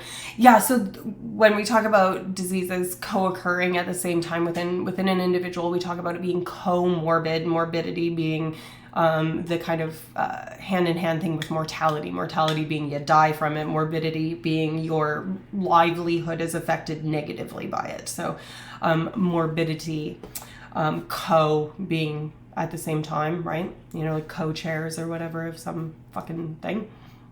But yeah, bipolar is highly comorbid with substance use disorders, and vice versa.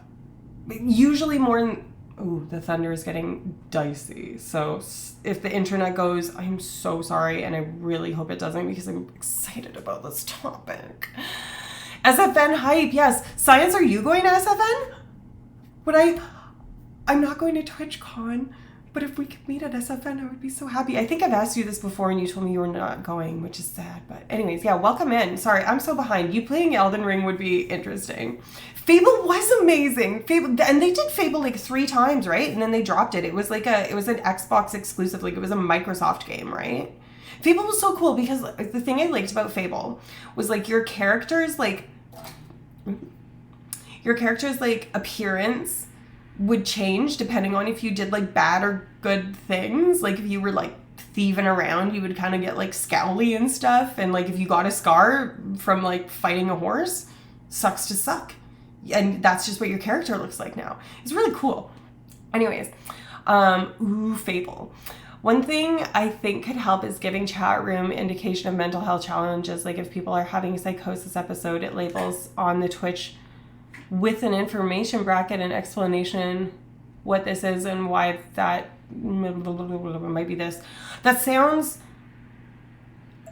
I have trouble resizing the chat box. So while that is a decent idea freedom, that's also like not super the mandate of the channel. Like remember, I am not someone that's equipped to treat anything. I am not a clinician. Big disclaimer. I am a research scientist, right? So in terms of my advice, I will advocate for therapy and talking to actual mental health professionals, but it's you know, in terms of giving advice on like what to do. Ooh, the thunder's getting really bad. My poor baby. Yeah. Anyways, that's a good idea. And I think like I have a lot of ideas of things that I want to incorporate into the stream, and there's some that are kind of adjacent to that. So like that is, you know, something that I'll probably take on board. And thank you for the suggestion. Warhammer is like Civ Rev, but with elves, dwarves, and shit. Isn't Warhammer a tabletop game? I don't know what things are. Being able to tell streamer or chatter when we are having episodes may help IDK or maybe even detect dementia. A lot of these things possible, never tried because of HIPAA laws. Yeah, that's true. Oh my God, I should describe my campaign. We do silly things. I would love to hear about your campaign. What's your character? I think you've told me before, but I forget. Sometimes when I'm lost. Sometimes when I have extreme depression state, I'll want to do drugs uppers. Many people with this will do heroin, cocaine, balance out a manic episode, heroin to slow down depression, cocaine. 100%.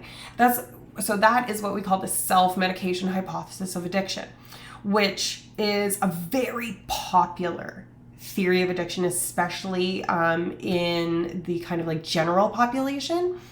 And while there are aspects to the self-medication hypothesis of addiction or the theory of addiction that what drives addiction is, or what drives substance use at the very least, is the desire to medicate oneself, we do know from a couple of just kind of like logical things that can't be the whole story.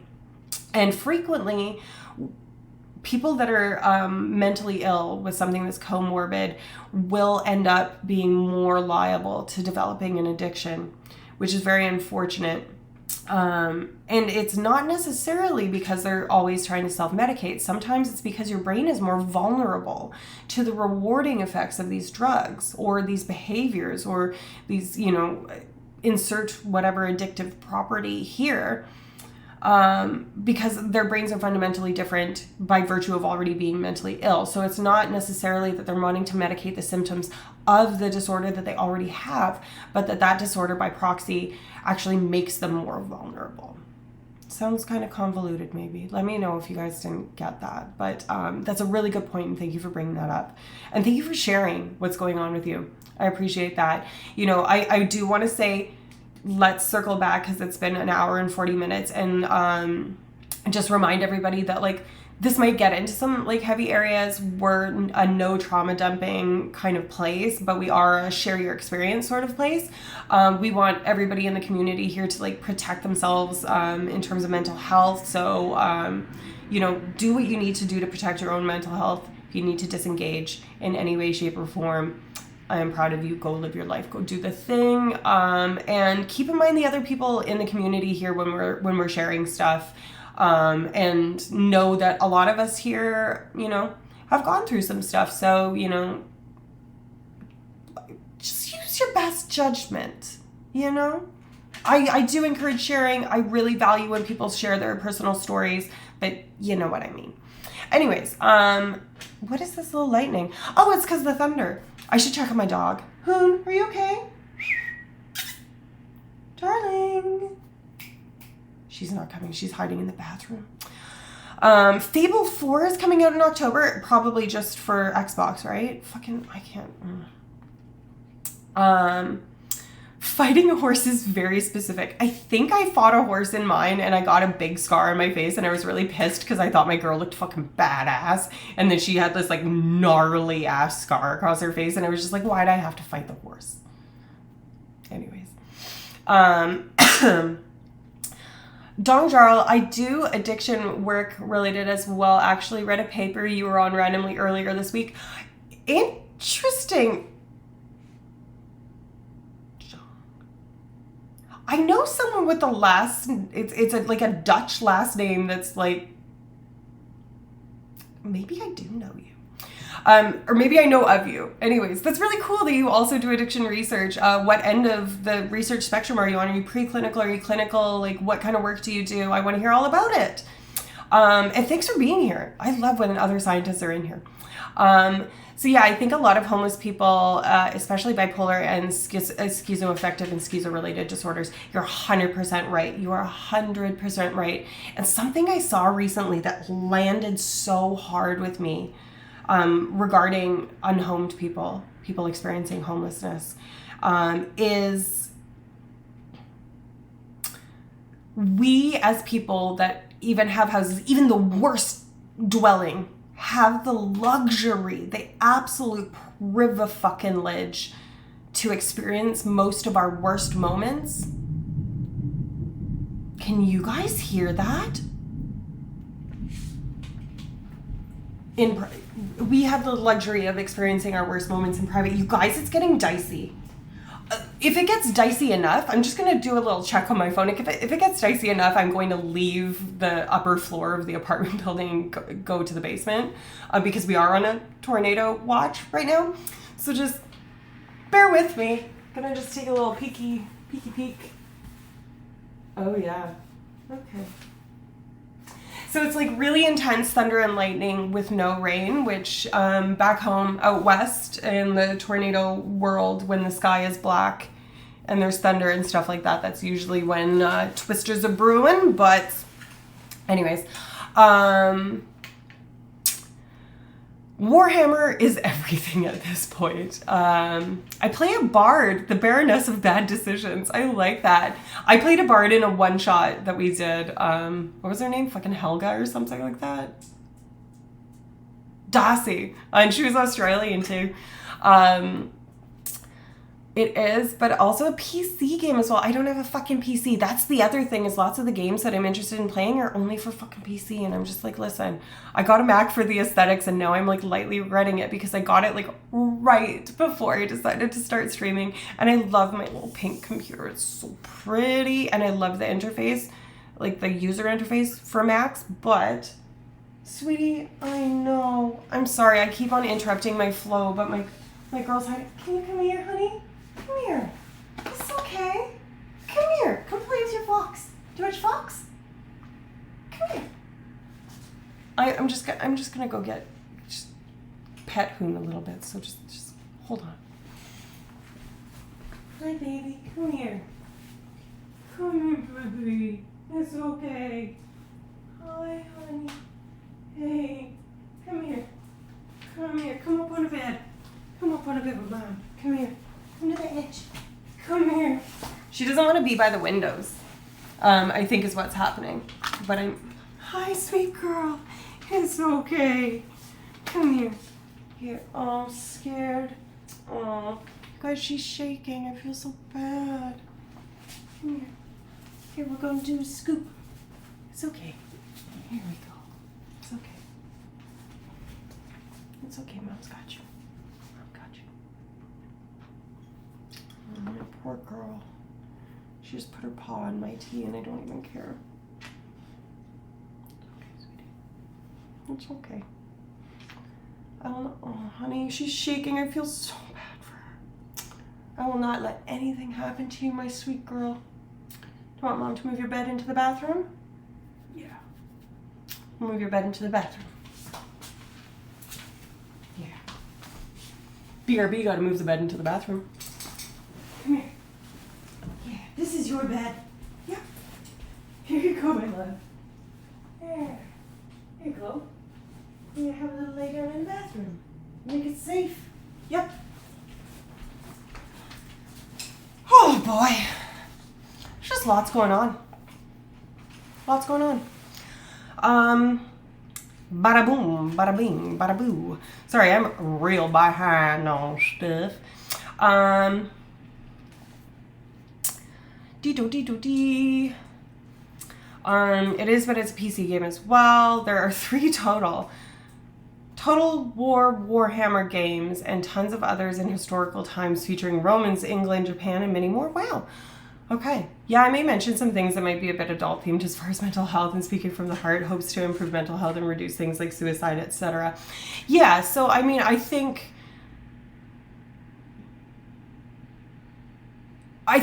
yeah, we're all going to use our best judgment and, just keep your community in mind. Keep us all in mind, Things can be triggering.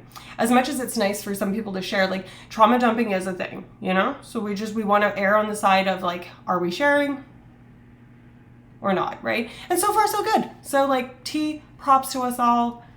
Sweetie, go in the bathroom if you're, Oh, thank you for pinning that. Get a grip. That's amazing. It's not related to my name. We don't know each other, I don't think. I did some PLA stuff as a postdoc. Cool. So are you still in the research game? Guys, I'm so behind. I'm sorry.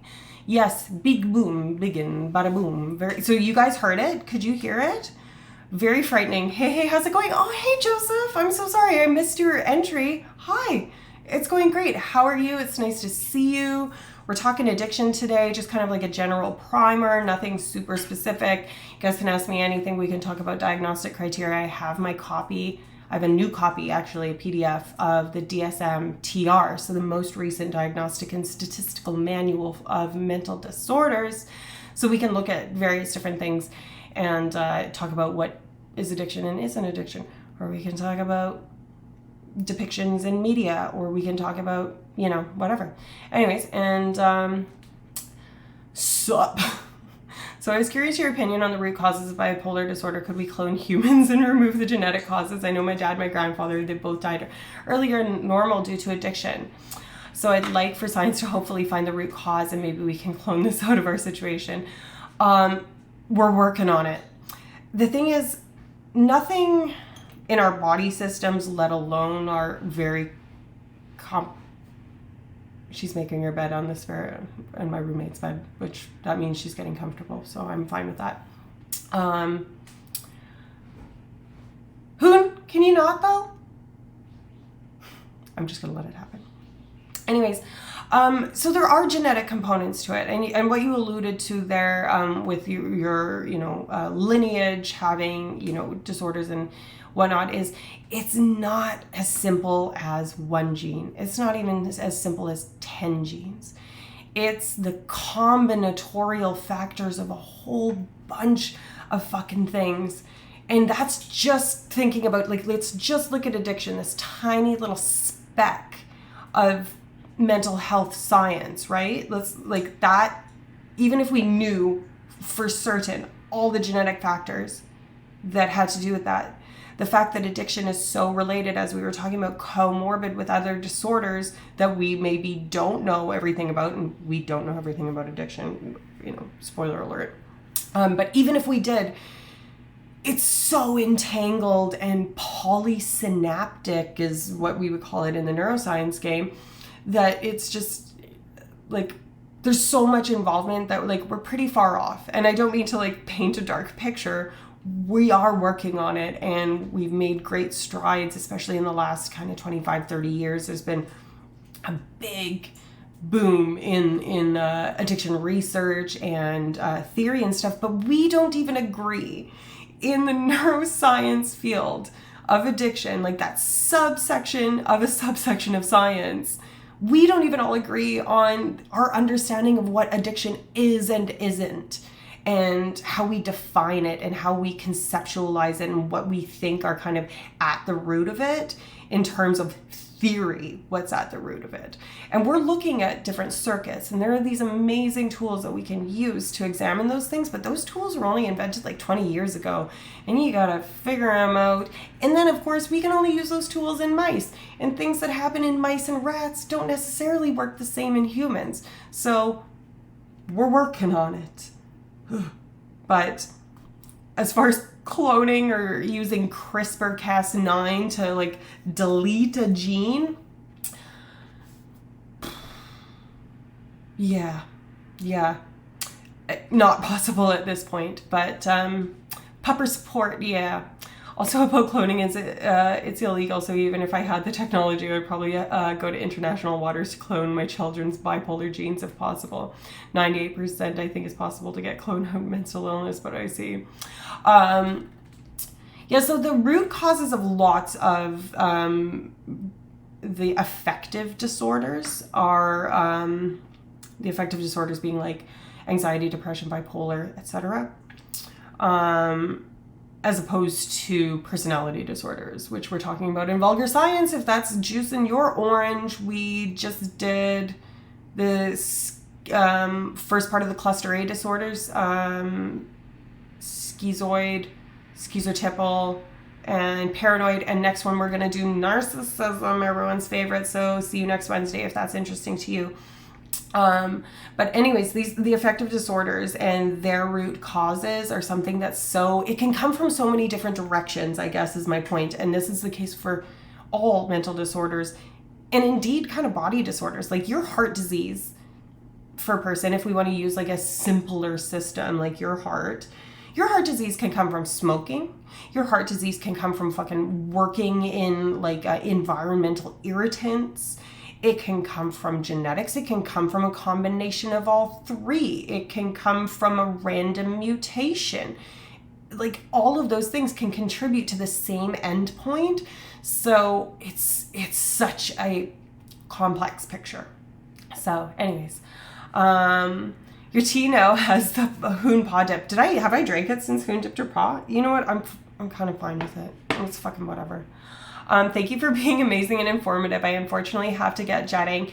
Have a great rest of your stream. Thank you for letting me share. Thank you for being here. Thank you for sharing, Skip. I'm sorry if you're already gone and I didn't actually get to say goodbye to you because I'm behind on chat as usual. I'm going to be lurking. Get a grip. Take it easy, friendo.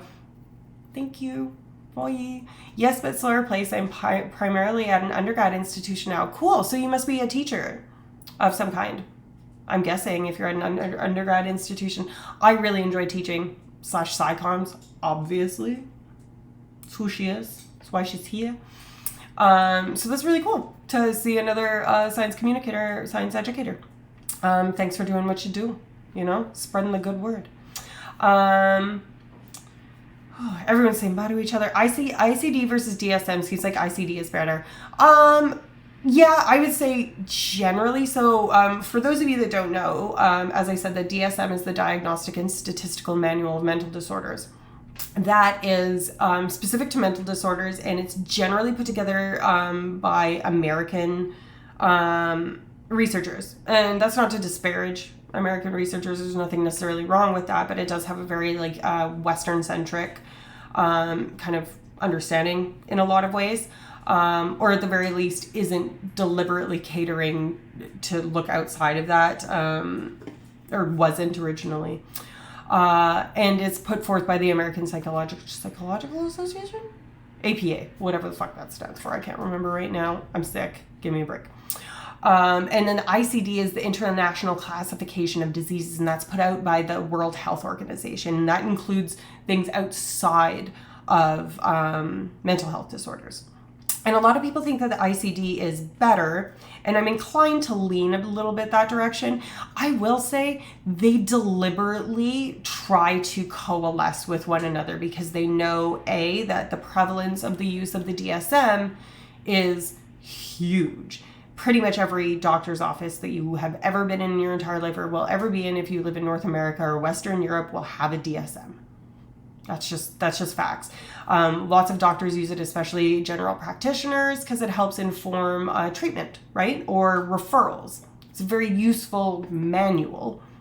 And when they do the revisions, you can read papers if you have access to academic papers. I was actually just reading the kind of report that they write when they get together, the people that decide on how they're going to revise things. So a famous revision to the DSM that's happened in kind of the last 50 years is the removal of being gay as a fucking mental disorder, or gender dysphoria and, being a transsexual used to kind of be in there, and now we've moved away from that into things that are less stigmatized, more data informed, just generally less shitty. And when those people revise, they're very transparent about who's on those panels and where their expertise comes from. It's usually about 10 people, and they're doing a subsection of the manual, right? And part of what their discussion was in this paper about the most recent revision was when you're adding or dropping criteria or changing the names of disorders or, these sorts of things. Sometimes the consideration that they have is whether or not it will align with the ICD, or vice versa. When the ICD gets revised, they want to agree, right? It's a lot less competitive.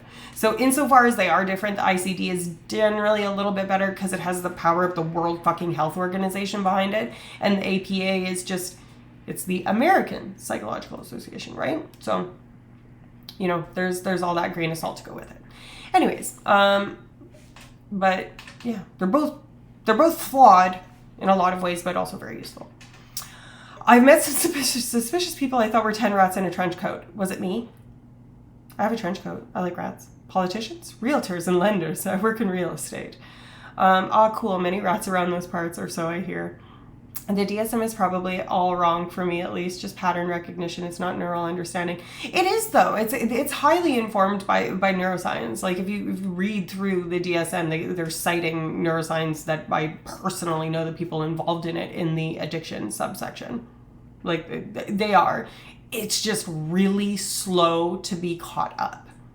So our current iteration of the DSM is citing research from 10 years ago, because by the time they get through the revisions, like, this is a big fucking book, and they're also waiting on all the other specialists from all the other panels and all the other sections of revisions. So it's never quite as up to date, which I think is the problem for me with it.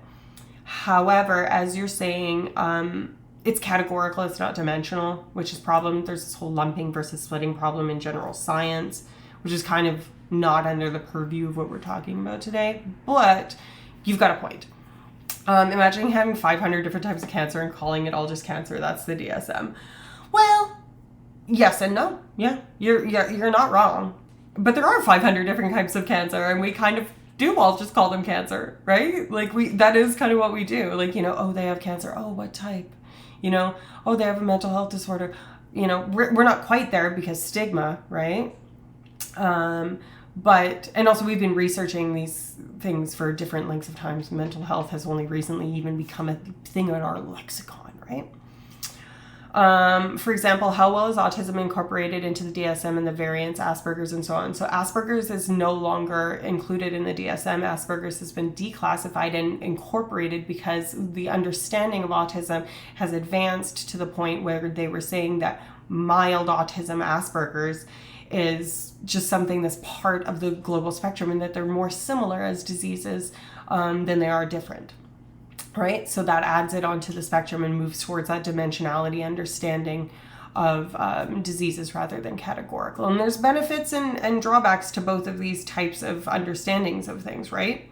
This allows us to diagnose things en masse, right? Like, there's billions of people suffering from all different kinds of disorders, and we do not have the manpower to treat even a fraction of that.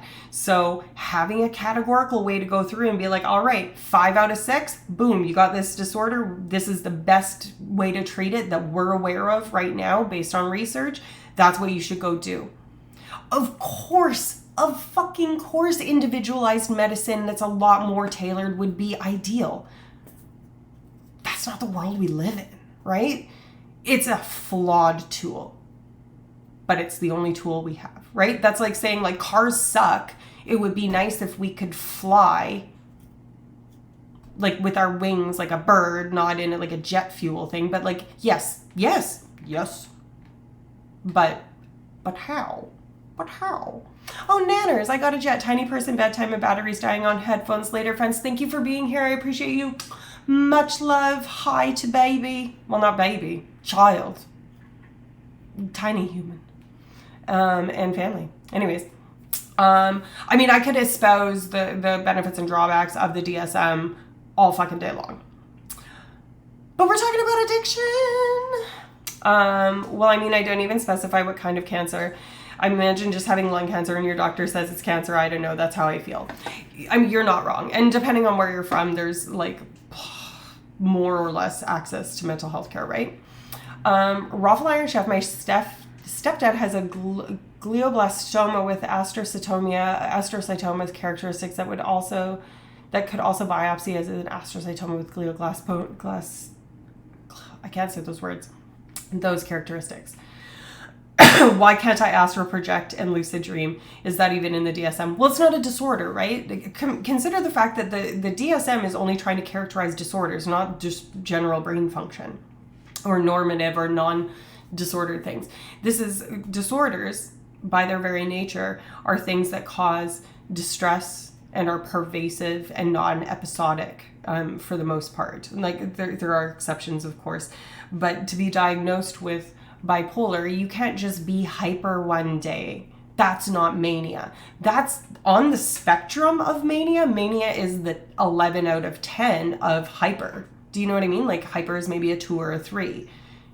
So it is on a spectrum, right? Like we do have that understanding. We do, as, you know, mental health professionals, have that understanding. Like we know.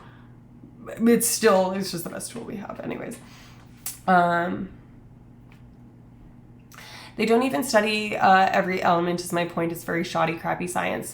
I mean, I appreciate that the system is fucked, that research is hard, and that it's very easy to critique it. But also, I'm a little bit kind of, in this case, like, you do one.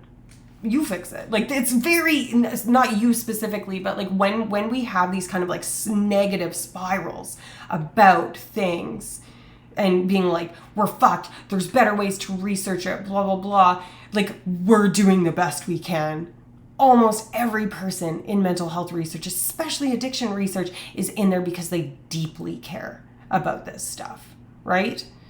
Like, I want to fix it deeply, but I'm one tiny person with zero fucking funding because we're putting fucking satellites in the thing so that we can tweet at each other, which I recognize is important communication and stuff, but like, you understand that we can only go so far as the tools we have. And yes, it would be nice if we could understand it and research it from every different angle, but there's limitations on practicality of hours in the day, manpower, money, and time.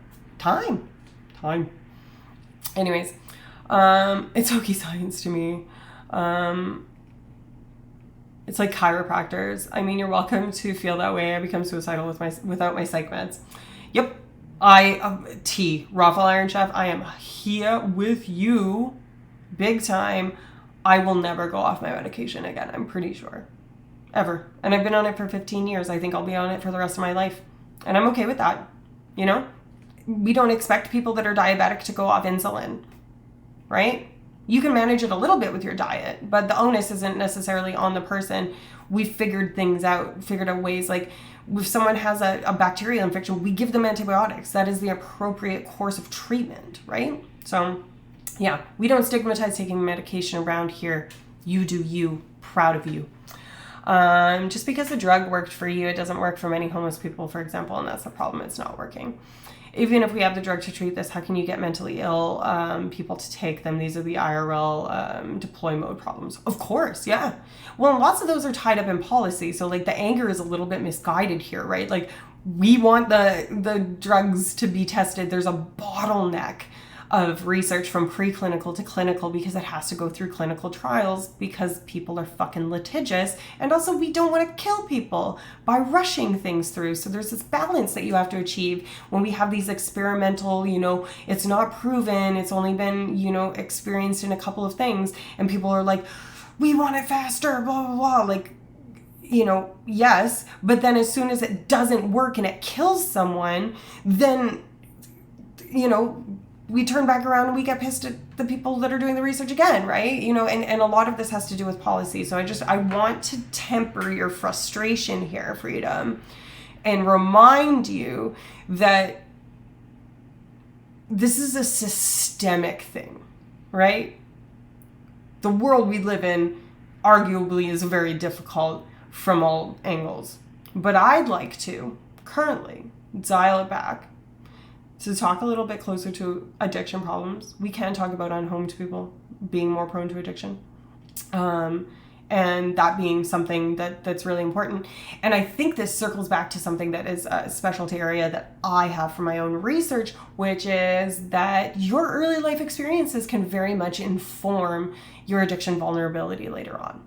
And we do have some elegant research, I think, that, has some good meat to it, and some good, translationally valid science to it. So I'm excited to tell you guys about that. Yeah.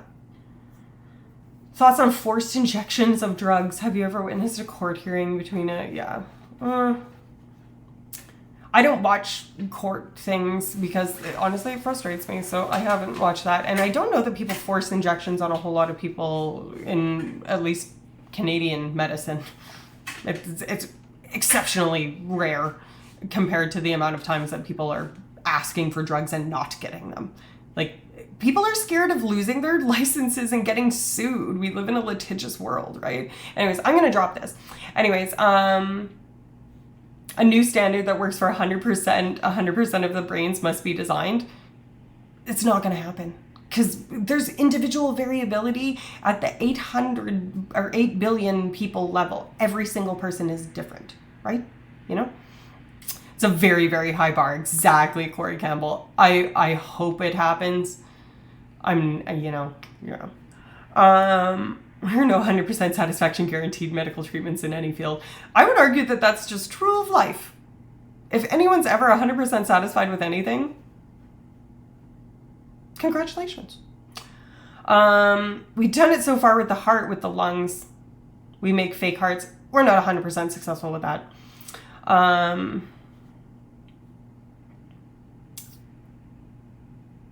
Anyways, let's circle back. Okay, when we talk about addiction too, a lot of people use that term colloquially as something that you can get diagnosed with. The real truth is the word addiction isn't something you can get diagnosed with. It's substance use disorders, substance misuse disorders. You don't get diagnosed with an addiction. Anyone that says they've been diagnosed with an addiction that's incorrect, because that's not what we call it. Because there is such nuance that we do know about between different substances that matters, right? Psychostimulants and opioids act very differently in terms of their neurochemistry, what circuitry they work through, how potent different types of subclasses of those drugs work.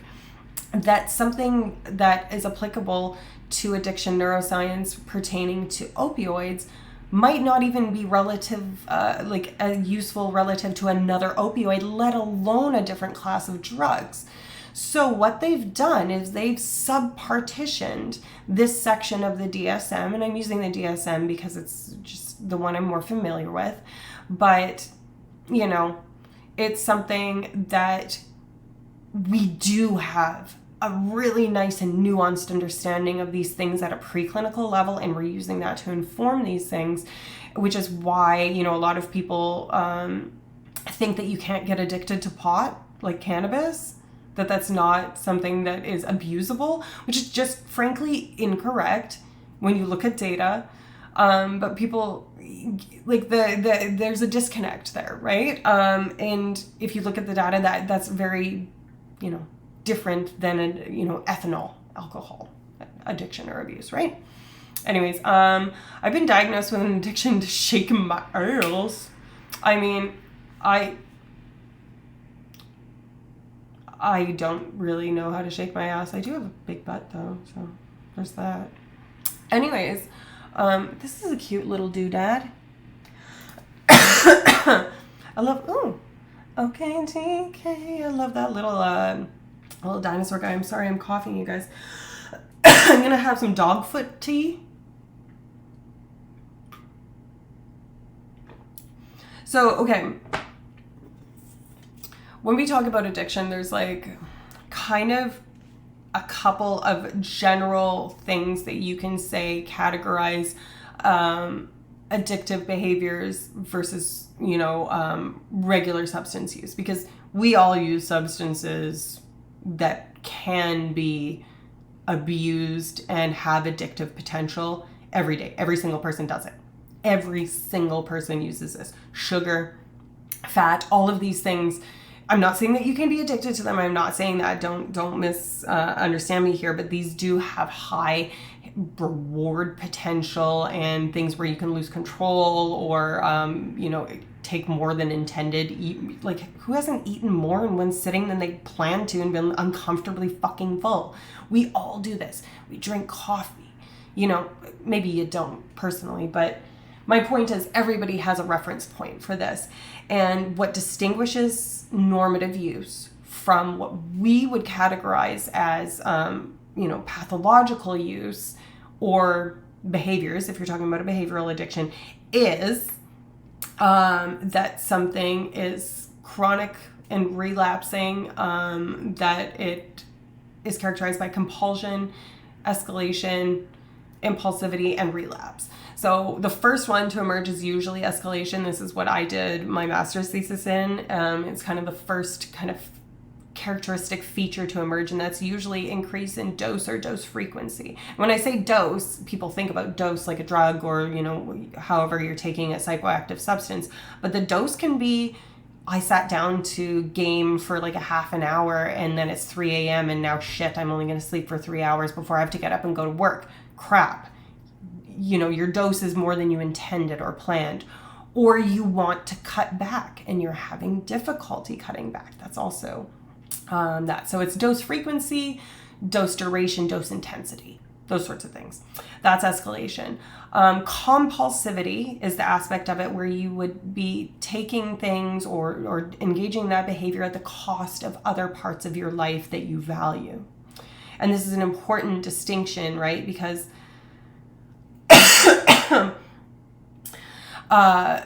if you're sacrificing, going to work and making an income to feed yourself and put a roof over your head, and putting all that money into gambling, I'd argue that that's pretty problematic, right? And especially if you're doing these behaviors or using these substances despite negative consequences. And I mean, we all do that if we're drinking and we have a hangover. That's a negative consequence, and we keep doing it despite negative consequences. That doesn't necessarily mean that that's an addictive behavior, because you need to have more than just one thing, right? But that is a feature that is present, that is necessary, in some cases for part of the diagnosis of a substance use disorder. There's kind of like a category of a couple of check boxes or criterion in the DSM that kind of fall into that basket. Because I'm not describing actual DSM criteria, because as I said, they've broken down my class. And then the last one is relapsing, attempts to quit that fail. And I will tell you, when it comes to substance abuse disorders, I think 95% of attempts to quit result in relapse, 95% of people experiencing substance use disorders will have a relapse at least once.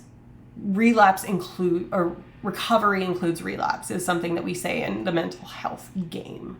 And that includes just general mental health, but particularly where it pertains to addiction, right? And I got behind on shit again. I'll teach you, don't worry. You teach me research neurology and I'll teach you the art of shaking it. So I'm a neuroscientist, not a neurologist. Neurology is more like the medicine end of things. But yeah. Neuroscience. I'm not trying to trauma dump, but I have to be optimistic. Personally, I believe in cloning. I believe in curing my illness. Bipolar type 2, rapid cycling. Imagine having cancer, right? And your doctor says, nope, we're not even researching a cure. That's what I hear. We are, though. There are actively lots of people researching, trying to fix bipolar disorder. I promise you that. There are lots. I wish there were more. But people want jobs that get them fast cars and money, and let me tell you, research is not that job, right? Not everybody is suited to this type of work. You need to be meticulous. You need to be able to communicate, which even the people that are in the field are not necessarily good at that, right? Being able to communicate your results, not necessarily to a lay audience, but just to another scientist so that we can interface and use, oh, you found this, I found this. Maybe that means this, right? There are people working on it, Freedom. I promise you. Coffee. The DSM tells me we're not even researching your illness.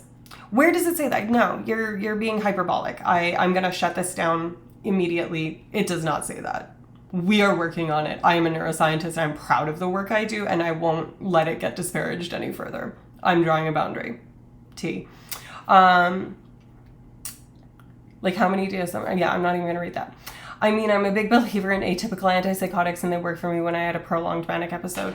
I personally use an atypical antipsychotic off-label for sleep. So, yeah. What do you have to say to the argument that addiction arises from a lack of discipline? I say horseshit, bitch. That's what I say. And that's... maybe I should be a little bit more like delicate about it, but that's not your girl. Your girl's a bitch. I'm not a bitch. I'm kind of, whatever. I'm somewhere in between. Hey, there we go. Anyways, it is not a lack of discipline. I implore any person that this is a high and mighty self-imposed moral high ground view of addiction to say that someone lacks discipline. Because the thing is, there's a fundamental difference in the brains of individuals that are experiencing substance use disorder that is compounding and spiraling. So you already have a different brain that makes you more susceptible for various reasons that we can get into, one of which is your early upbringing, right? So you already have a different brain. That wasn't your fault. It's a little bit of genetics, it's a little bit of your, parenting and stuff like that. And then you have the exact same initial experience as someone else. Even if you're a fucking twin and you take genetics out of it, you have the same experience the first time you take whatever drug it is. Let's say it's an opiate because you both got your wisdom teeth out at the same time you get prescribed T3s, right? One person's neurochemistry might mean that they have more densely populated opioid receptors in a specific part of the brain that's going to make it so that that exact same dose in that exact same, world is going to act completely differently. And we know this to be true. There are individual differences. So saying that it's a lack of discipline is just utterly incorrect. Certainly, you can use discipline as a tool to help you manage any part of your life. It is powerful. You can use it. That is not a cure. We don't put that in the DSM as a fucking treatment. We don't say, pick yourself up by your bootstraps, boy, because that's just not realistic. However, exercising the muscle of self-control is part of mastering that compulsive aspect of it, right? That inability to delay gratification, that I'll spend my $100 now and worry about getting groceries, when the time comes. That's a tomorrow neuralesia problem. Classic, right?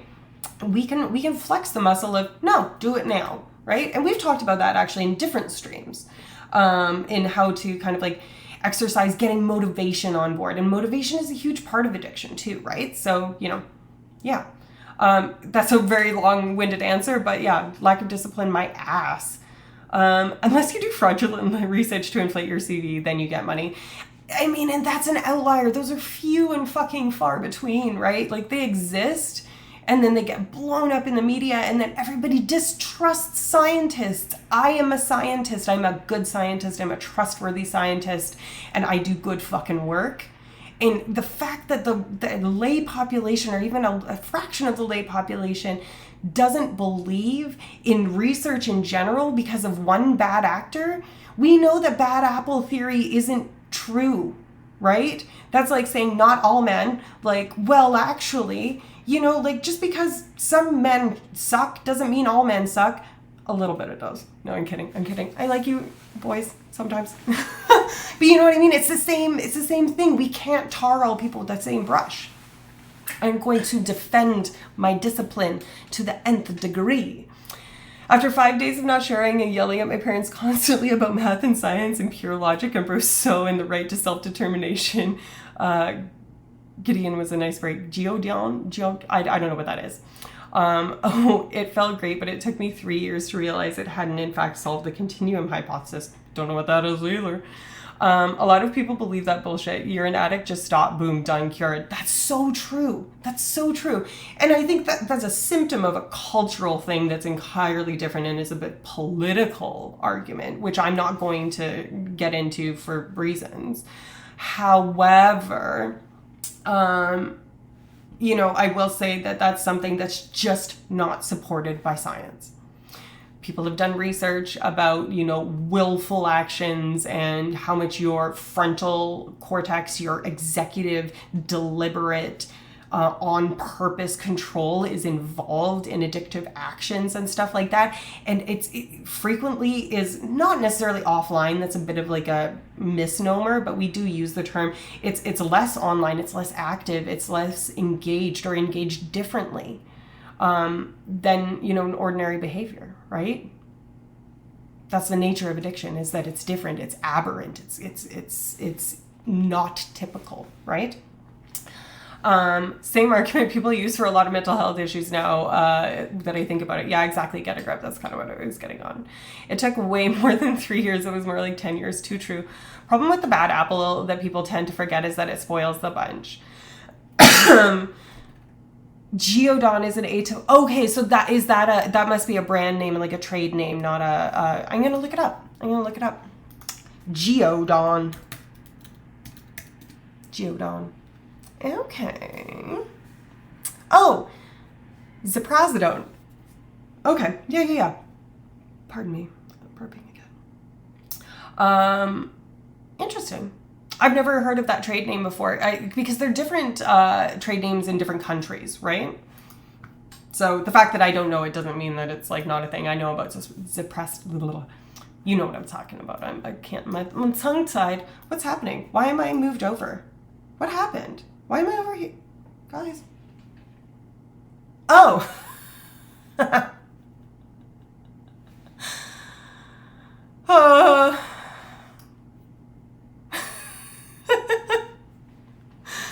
Anyways, if we treat the world's capacity of medical research and treatment as a finite resource, then it's natural that more deadly afflictions get more attention. Choosing where to remove resources so that others get more is always a hard debate. 100%. Orange Hue, thank you for piping up and saying that, because that is true. And the continuum hypothesis is an open problem in theoretical mathematics. Right. Forgot. You guys, I repositioned my camera thing and it's like so fucking off. Why am I like this? There we go. Is that right? Does that look right? I don't know where I am. True, your screen just shifted. Yeah, I don't know. Thank you all for letting me share freely. And Freedom, I hope you don't mistake my boundary setting as something that's saying that you don't have valuable opinions. It's just something where, you know, I see where conversations start to spiral and it's just going to be, you know, we're kind of saying the same thing over and over again. What's happening here? Like, this is so, I'm off. I'm off center. What's happening? Anyways, so thank you for sharing your stuff. And like, yeah, let's all just like remember that, you know, it's okay. Different strokes for different folks. It's an earthquake. It's important to be open to new opinions and viewpoints. That is very true. And I will call myself out as someone that has a tendency towards getting on the defensive when it comes to science, as you guys just saw. But I think it's a well-founded one, right? I've seen and personally experienced, if people that know me personally know the shit that I have gone through in the science world specifically, and that I've blown the whistle on bad actors within science. And not bad actors necessarily as it pertains to the actual outcomes of the science necessarily in a major way, but bad actors just in general, you know.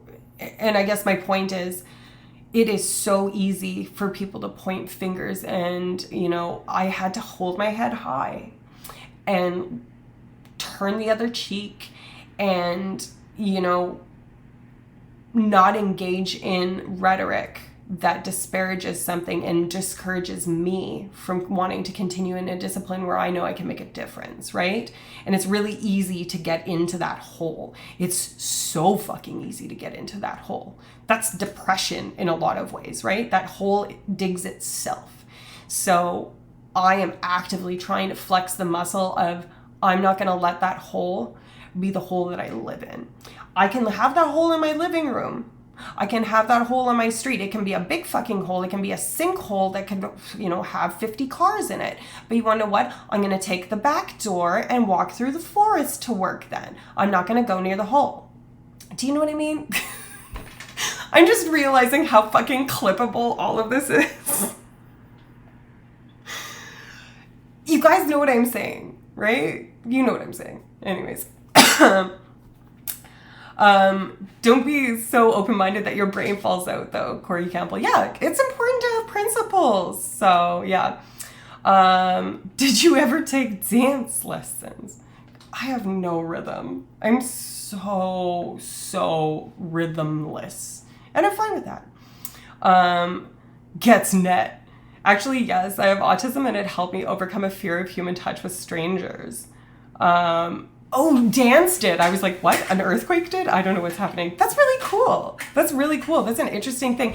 And that's really cool too, because complementary and alternative therapies are something that don't get a lot of attention because they're really hard to research in a way that you can draw a finite conclusion, right? Like people do research things like acupuncture, yoga, music therapy, and like these things that are non-pharmaceutical or non-physiological at the front end, and they do see that they have physiological downstream consequences when proper research is done. But those things, it starts to get really murky, right? Because maybe someone puts your I just saw out of the corner of my eye, Mom, Neuralicia said to find holes to avoid.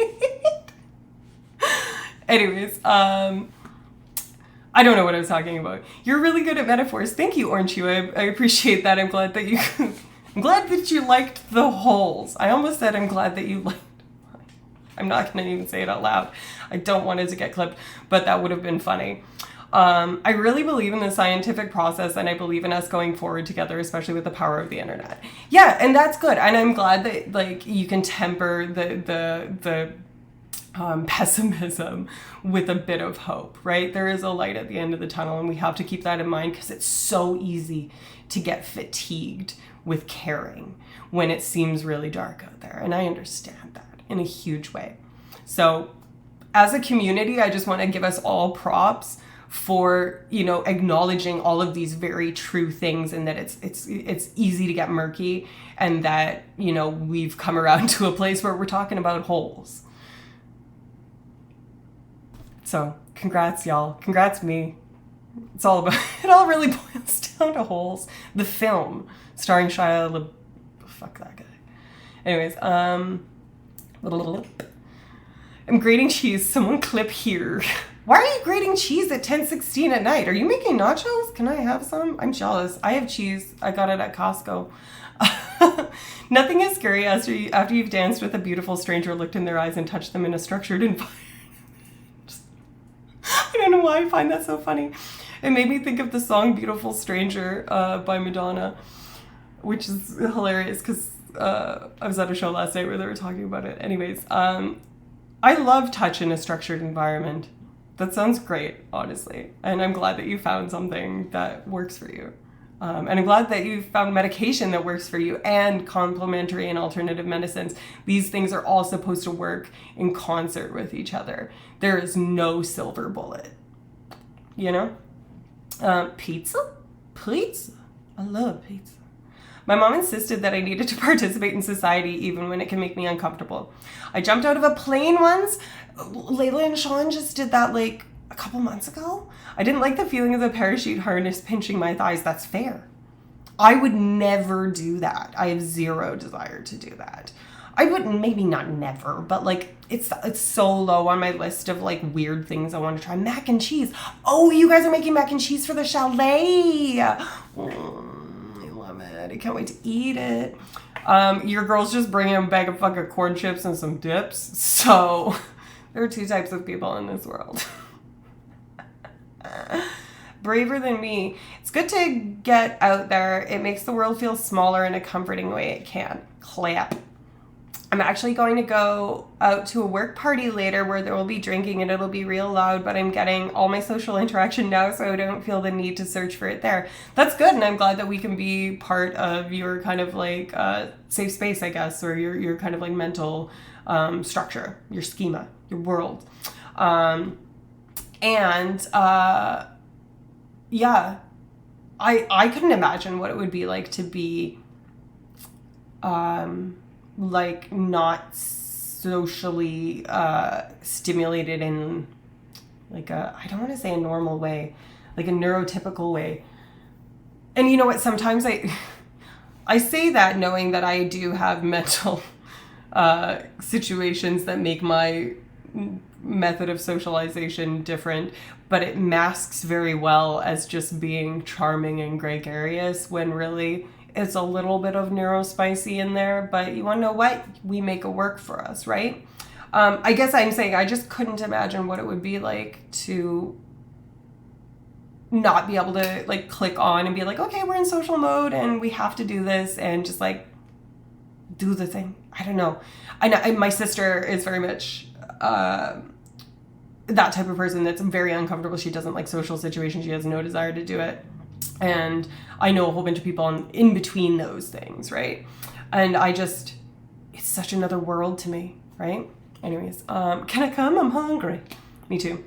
Did I mention tangerine pulled pork sandwiches I made earlier? They were real delicious. You did say that because we were talking about the fluid, remember?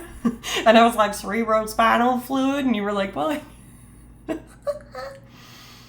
not tagine. Tagine is a thing though, right? In cuisine. Have you paid your union dues this month? LOL. It's okay to be one of us without a specific diagnosis. That's so true.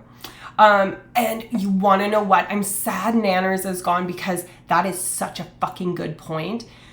You do not need to have a specific diagnosis to have a community. However, there's this kind of like dichotomy I think that's happening in the world that I think pertains to a lot of things, which is the impetus to diagnose oneself or to search for a diagnosis for, being neurodivergent and having a label to put on it. And that being such a positive thing for finding community, for not feeling alone, and all of these positive things. But I also see it, especially in the TikTok world, and Shannon brought up this specific TikTok, which is why I'm sad that she's actually not here, because I did want to talk about it, but we went down a rabbit hole. It's chaos. I just forgot what I was talking about. This is what happens when you do drugs as a child, by the way. Not as a child. I guess as a child, a teenager? I don't know. Anyways, oh, right, the TikTok world.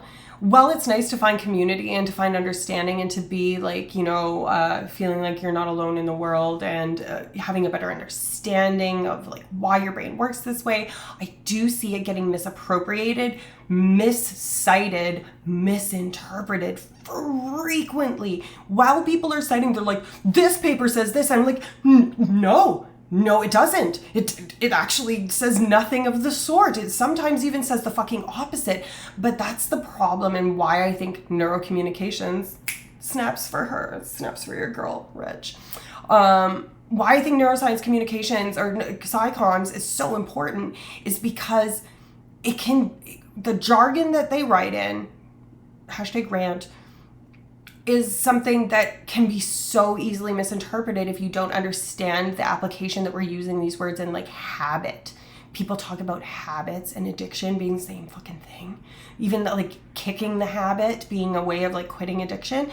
And that is not how we use the word in the game. And I'm not saying there's a right or wrong way to use the word, but when a lay person reads a paper talking about habit and how that relates to addiction, they think about it with their conceptualization of habit, and they don't question it because it doesn't look like a jargon word, but it has huge connotations in addiction neuroscience.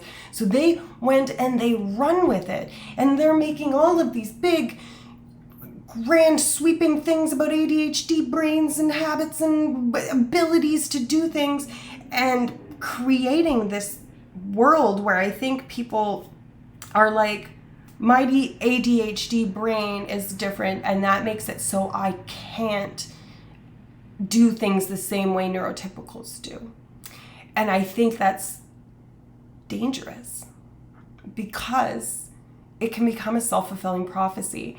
And while it might not be as easy or as doable or as, whatever for someone with ADHD or addiction or, whatever to, do whatever their goal action is as a neurotypical person, to act as though the brain is not plastic and able to change very, very effectively is something that I think is like putting yourself in a bucket that you don't need to be put in, and also kind of perpetuates this notion that you need to have a diagnosis or a formal title to get care, right?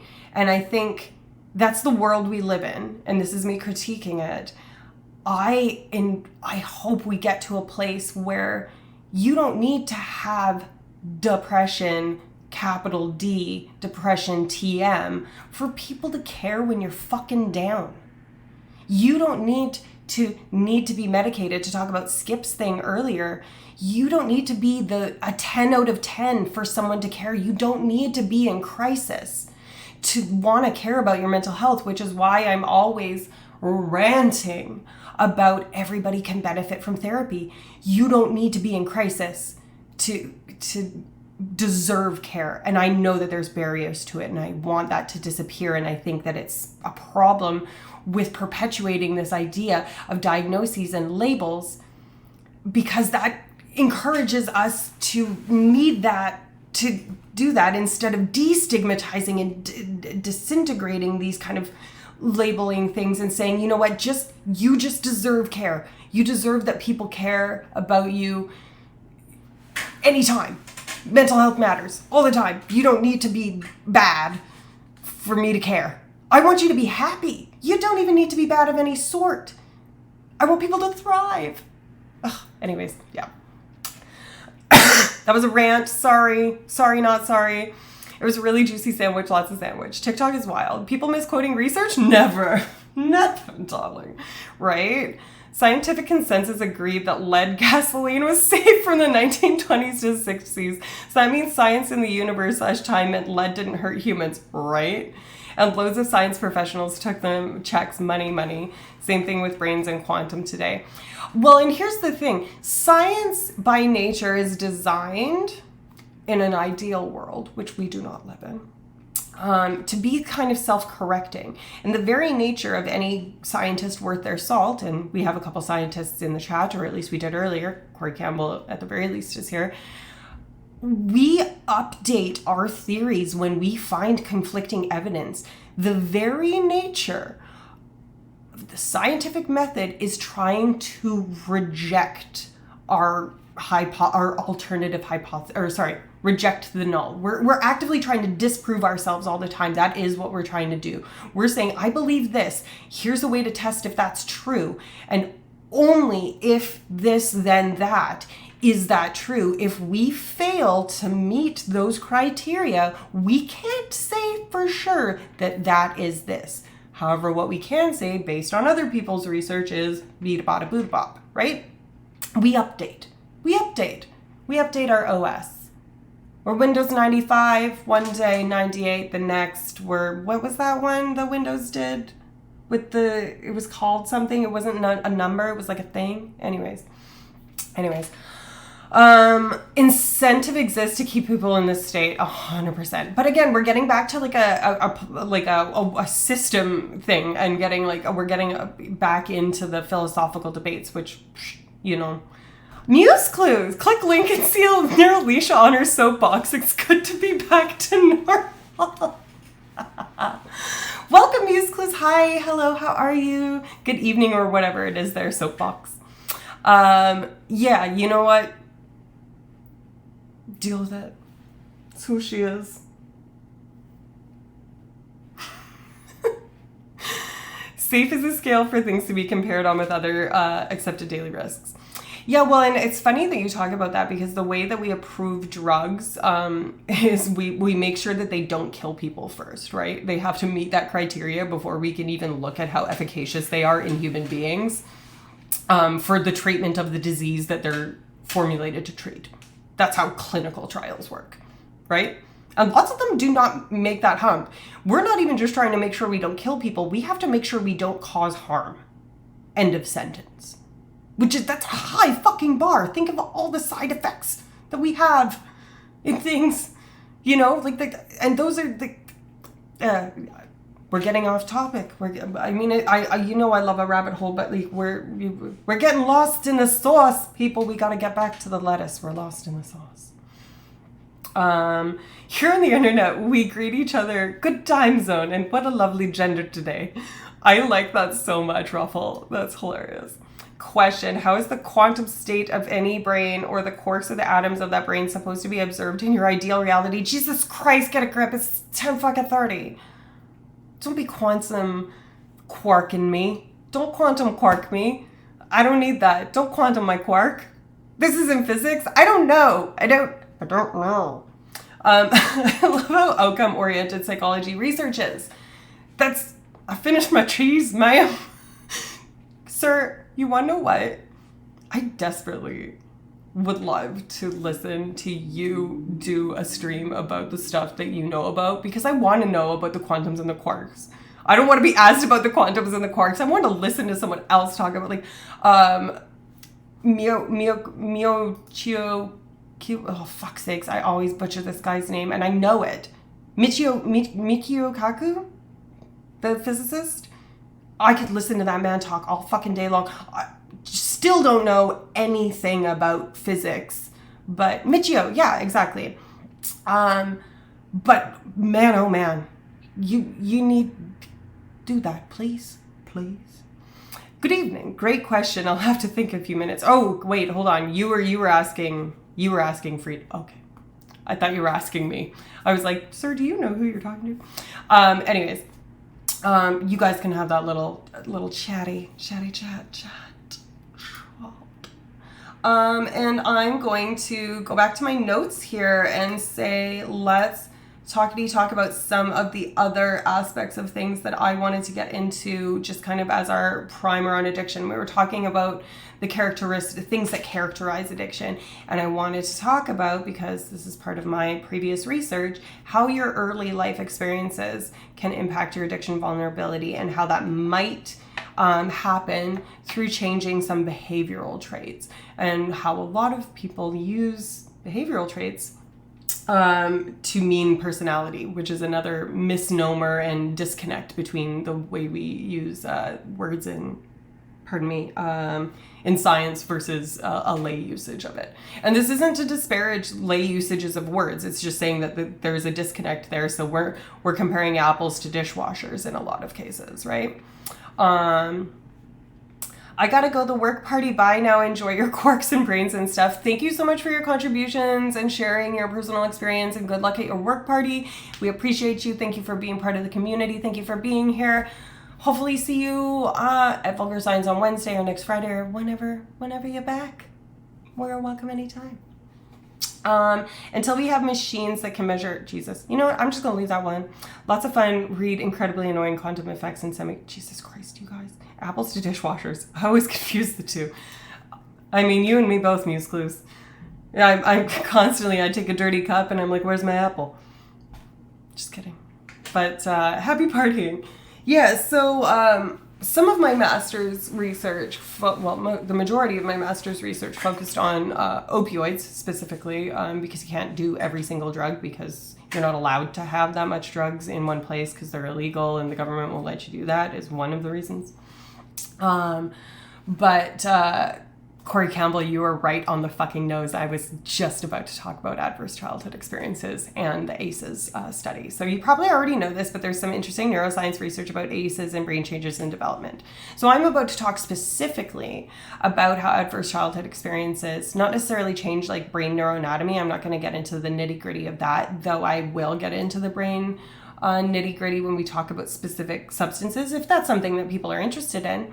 So ACEs is adverse childhood experiences, and it's this big body of research that happens across institutions across the world, and people look at it from all different angles. But there was a study, I believe the last name is Dube, so D-U-B-E, and I think it was 2003, that was a big landmark study looking at a huge population level statistics of the number of adverse childhood experiences you have of any combination. So I want to just let you all know, adverse childhood experiences can be not getting adequate nutrition. Maybe you get sent to school without a lunch every day for second grade. That's an adverse child experience. Maybe your parents scream at each other. Maybe it's overt and blatant, really problematic content warning, abuse, or, assault or something like that. Maybe it's bullying. Maybe it's that you don't sleep well. These are all different types. Adverse childhood experiences spans a lot of things, right? And this study by Zube et al. Showed that proportionally, the greater number in any combination of adverse childhood experiences, the line went up proportionally in terms of your likelihood of ever having been diagnosed with a substance use disorder, having had an overdose or like intense intoxication, and all of these different indicators of actual clinical representations. And that's a small subset of people actually experiencing disorders. Remember, like the amount of people that we're diagnosing is not necessarily representative of the actual prevalence in the population, because there's a bottleneck, right? So even keeping that in mind, the correlation was bang on almost. So adverse childhood experiences contribute hugely to addiction vulnerability. That's kind of, I don't need to disparage that type of research, but yeah, makes sense.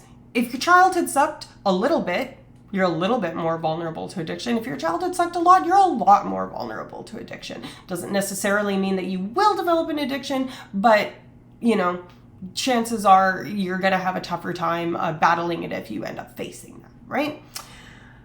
So that's great. That's correlational human research. And that's the kind of like end point of human research, right? You can't go and be like, all right, you give me your baby, I'm going to treat it badly. You give me your baby and I'm going to give it a good upbringing. And then we're going to give them both crack later. And we're going to like just see who deals with it better. You can't do that, obviously, right? And like in an ideal science world, that could happen. But that's hideously unethical. So of course it's not going to happen, which is where preclinical research comes in. What? No giving babies crack? So many acronyms. Yeah. And please put any questions that you have in the chat. And I know I'm always fucking behind in the chat, so I'm sorry. But I'll clarify any acronyms as many times as you want if I'm saying things. And let me know if I'm being jargony, because I want to be accessible. I may have missed it, but what exactly is the difference between substance dependence and addiction? And in the case of ACEs, are we talking about the former, the latter, or both? Okay, so substance dependence, generally speaking, we haven't really talked about it directly. Being dependent on a substance is essentially when you rely on it to physiologically function at a certain level. So to not go into withdrawal is kind of an easy way to understand that without getting into like pedantic minutia. That's kind of the gist of it. So you're physiologically dependent on it. You can, of course, be psychologically dependent on things, and that's something that's up for debate even within the field, so I'm not going to touch on that. So that's dependence. Addiction, we talked about earlier, that's actually not something you can get diagnosed with. We actually diagnose substance use disorders or behavioral disorders in the DSM. There's a whole bunch of different classifications, and I'm going to touch on this, of course. Actually, you know what? Let's pull up that bad boy. Let's get that DSM open, and I will tell you. But yeah, we actually don't call them that. So you can be dependent on a substance without being addicted to it, and you can be using a substance without abusing it. You can be any combination of these things. So just let me pull this up. Hello? Oh, there you are. Hello? Have you guys, this is so off topic, but you know Grimes, like the musical artist? She's just batshit crazy. I know nothing about it, and I got in a YouTube hole, and someone made like the iceberg thing of like Grimes' fucking weird life, and oh boy, I know nothing about the bitch, but the person, she's just perfectly fine. I know nothing about her, but I was rapt with attention. This is wild shit. She ate only spaghetti for like years. Only spaghetti. What? Anyways, so let's circle back. When we talk about disorders, we talk about substance use disorder, we talk about substance intoxication, we talk about acute withdrawal, we talk about related mental disorders and comorbidities. We talk about those all specifically within each substance. So it's going to be opioid use disorder, cannabis use disorder, cocaine use disorder, stimulant use disorder not otherwise specified. Like there's a bucket for everybody, right? So I hope that answers the question. Childhood corporal punishment, spanking. Yes. Yeah, that's huge. When competing over who had the worst trauma growing up, someone always pulls out an ace. Dark, but boom. That was a good joke, you nerd. I love playing cards, but brother would often cheat. What? No giving babies crack? I sent the reply to your DM, very long reply. Gotcha. Grimes' character, yep. I only know she married Phony Stark. Hysterical name, Phony Stark. I love that. I don't know Grimes. They could help sell cleaning products. There's a Vice video about a guy who eats only Velveeta shells and cheese. Okay, Corey, if you ever see Velveeta shells and cheese on a shelf in a place where you know that I would be able to access it without, like I don't want to dox anything here, but I've been searching for Velveeta shells for years and not been able to find them. I yearn for Velveeta shells and cheese. And that guy ate only potatoes over a year. Anyways, yeah, like these are things. The Irish populace sustained themselves on almost exclusively potatoes for many years. It's doable, not advisable. I searched for the same thing. Oh no. Anyways, okay, well, dear diary, no shells for us. Anyways, let's circle back to the ACEs, right? So there was this correlational research, just to recap, that showed that there's a direct and really robust correlation between having a shitty childhood and your likelihood of, or your vulnerability to developing addiction, right? But we needed to investigate this preclinically. And content warning, I'm about to talk about animal research. And I'm about to talk about animal research where we're looking at addiction, which is kind of dark, kind of shitty. And yeah, we give animals drugs. So if this is content that you find so sensitive that it is, not good for your mental health, this is a good point to mute or, whatever. But basically what we did is we developed a model of early life stress, early life adversity for rodents. And in this case, it was rats, right? And there's already existing models of this, tons of existing models of this. But what we wanted to see was kind of a minimum threshold. So we didn't want to also you're not allowed to treat animals poorly. Just like there's ethics around animal research and human research. So what we wanted to see is kind of like how little shitty can it be and still have a profound effect, right? So a lot of people think about adverse childhood experiences and they think, oh, I was touched inappropriately by someone that I should trust, right? They go to those extremes, and those are very important and very tragic, terrible things that happen to people. But also just neglect, having a single parent household, even if it was a magnificent relationship and you were supported and there was all of these amazing things, that's still an adverse childhood experience, right? Like it doesn't have to be a 10 out of 10 for it to be effective. And we wanted to look at a rodent model of this. So what we did was, for a short epoch of time, made it so that instead of being paired with their litter mates to sleep, they slept alone for a week. Actually, I think it was even 5 days. 10 days? I can't remember. This is my own research. It was a while ago. Anyways, point is, they slept alone. So this is kind of social isolation. Were you a loner? Did you switch schools and have no friends? That's a pretty common thing to happen. And it's mild. Everyone goes through it. Go make friends, right? People kind of brush it off. But that can have a profound effect. Being under threat, you know, if even if it's not actual physiological, you know, insults to one's body, you know, just knowing that there's a bully at school that's like, I'll see you at the monkey bars, you know, later, punk. Even if nothing ever happens of that, that mental threat is stressful, right? So we tried to model that by putting fox odor. So foxes are predators, obviously. We tried coyote, we tried fox. I think we ended up with fox. Anyways, just the scent of that. And that's stressful. Stress research has shown that separately, right? We also made them swim without a way to escape the little bucket that they're in for a short amount of time. That gets their cortisol up, so they're just kind of paddling around. And rats are really good swimmers. Incidentally, there's something called the Morris water maze. Rats actually somewhat enjoy swimming. When you give them a little platform, they'll like zoot around and stuff like that. Anyways, so we do that, and what's the other one? Oh, we only give them access to their food, and we give them as much food as they want during that period for 12 hours a day. So they can chow the fuck down for 12 hours a day, and then we take it away for 12 hours. So they maintain the same body weights, and they eat approximately the same amount, but they don't always have access to it. So this is the equivalent of maybe your fridge isn't always full. Maybe your family needed to go to the food bank and you had food scarcity.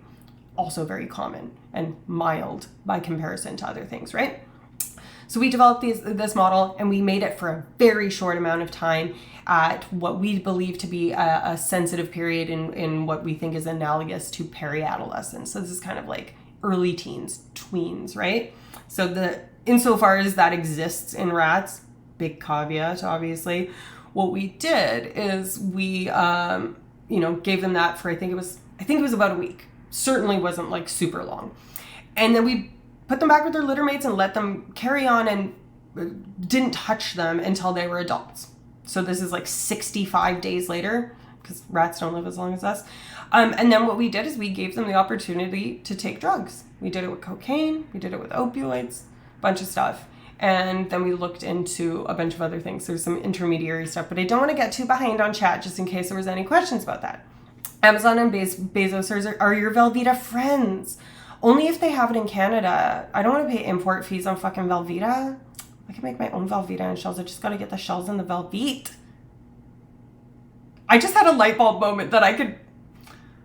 You guys, I'm about to have a PhD, and I was just like, shit, I could just buy some Velveeta and buy some shell pasta and make my own Velveeta and shells. Am I a caveman? Am I a Neanderthal? Like, come on. Anyways, I made shells with bolognese sauce last night for dinner. I never knew shells and cheese was a thing.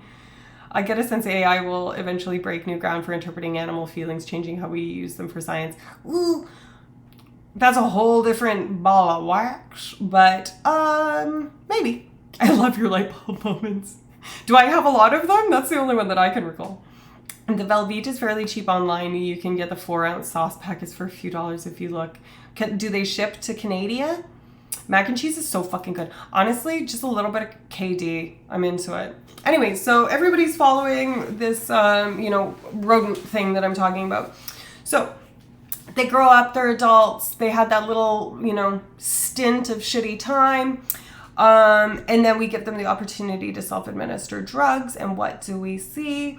Well, it just so happens that it's not just A to B. It's not that simple. As we were talking about earlier with, when we were talking at length in our discussion with Freedom and their points about the DSM, it's not so simple, right? So we wanted to say, okay, sure, yeah, this is probably going to make them, the ones that experience adversity are probably going to be more vulnerable or take more drugs or, show more of our addiction models that we have in preclinical animals. But why? Or what's the intermediary action? And we wanted to look at it both from a behavioral standpoint, because that's cheaper, easier, and less small in your brain than looking at an actual neuroanatomy. But there are people that look at this neuroanatomy, and it's very elegant research. I did not do that.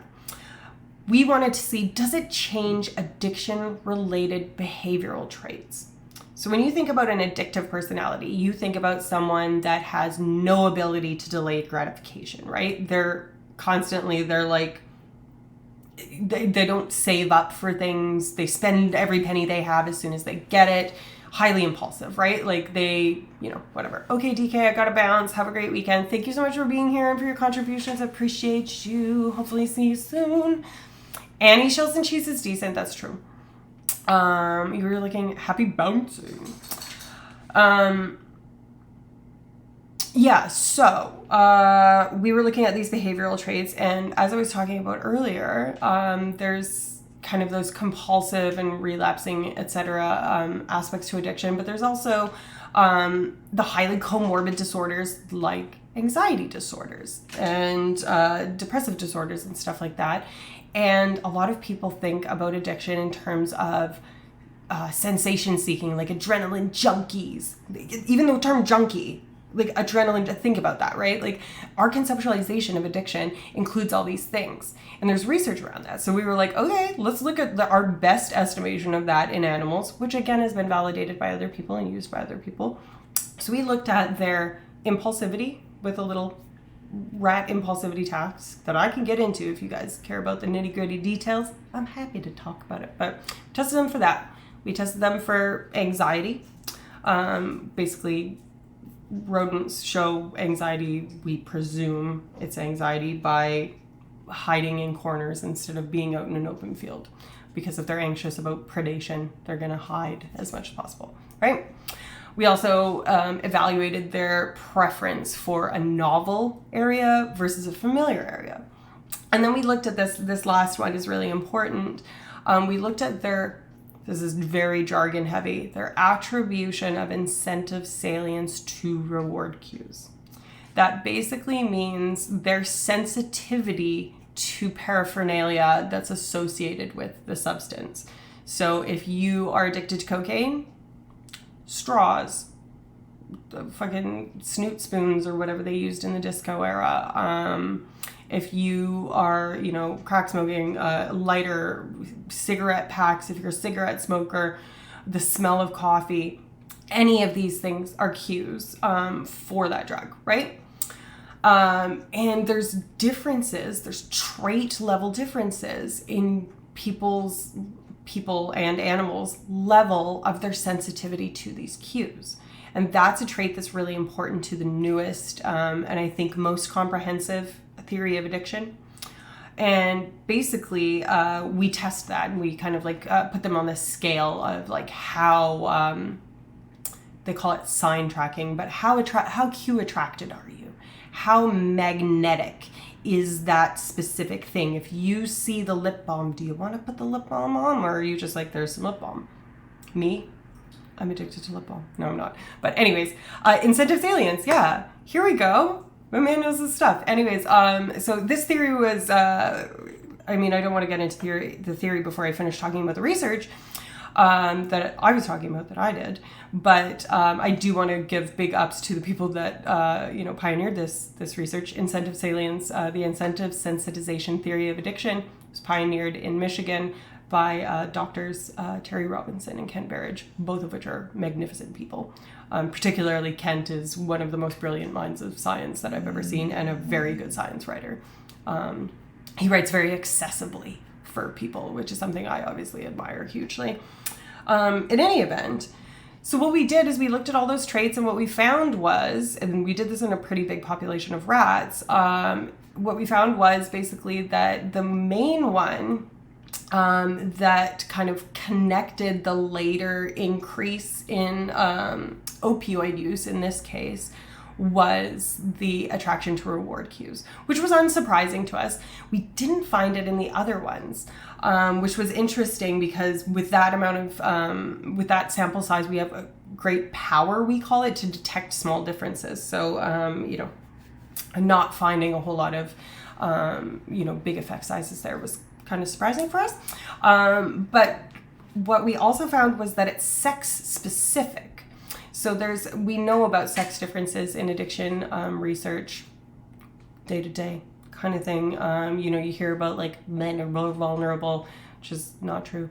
But it's modality specific and substance specific. There's a whole bunch of nuance there. But basically we found that female mice who had that high attraction to reward cues were the most, there was the highest proportion of that population of rats that had extreme escalation. I'm talking taking Charlie Sheen hero doses of drugs. In this case, it was opioids, compared to their, you know, compatriots, their ones in other groups. And we mixed it, like, so there was males that experienced the adversity, males that had an utterly untouched upbringing, females of both groups, right? Do the mice get cheese? No. Mice actually really fucking love banana flavored things, and peanut butter is another one. Cheerios, Fruit Loops, condensed milk. These are the things that we tend to use.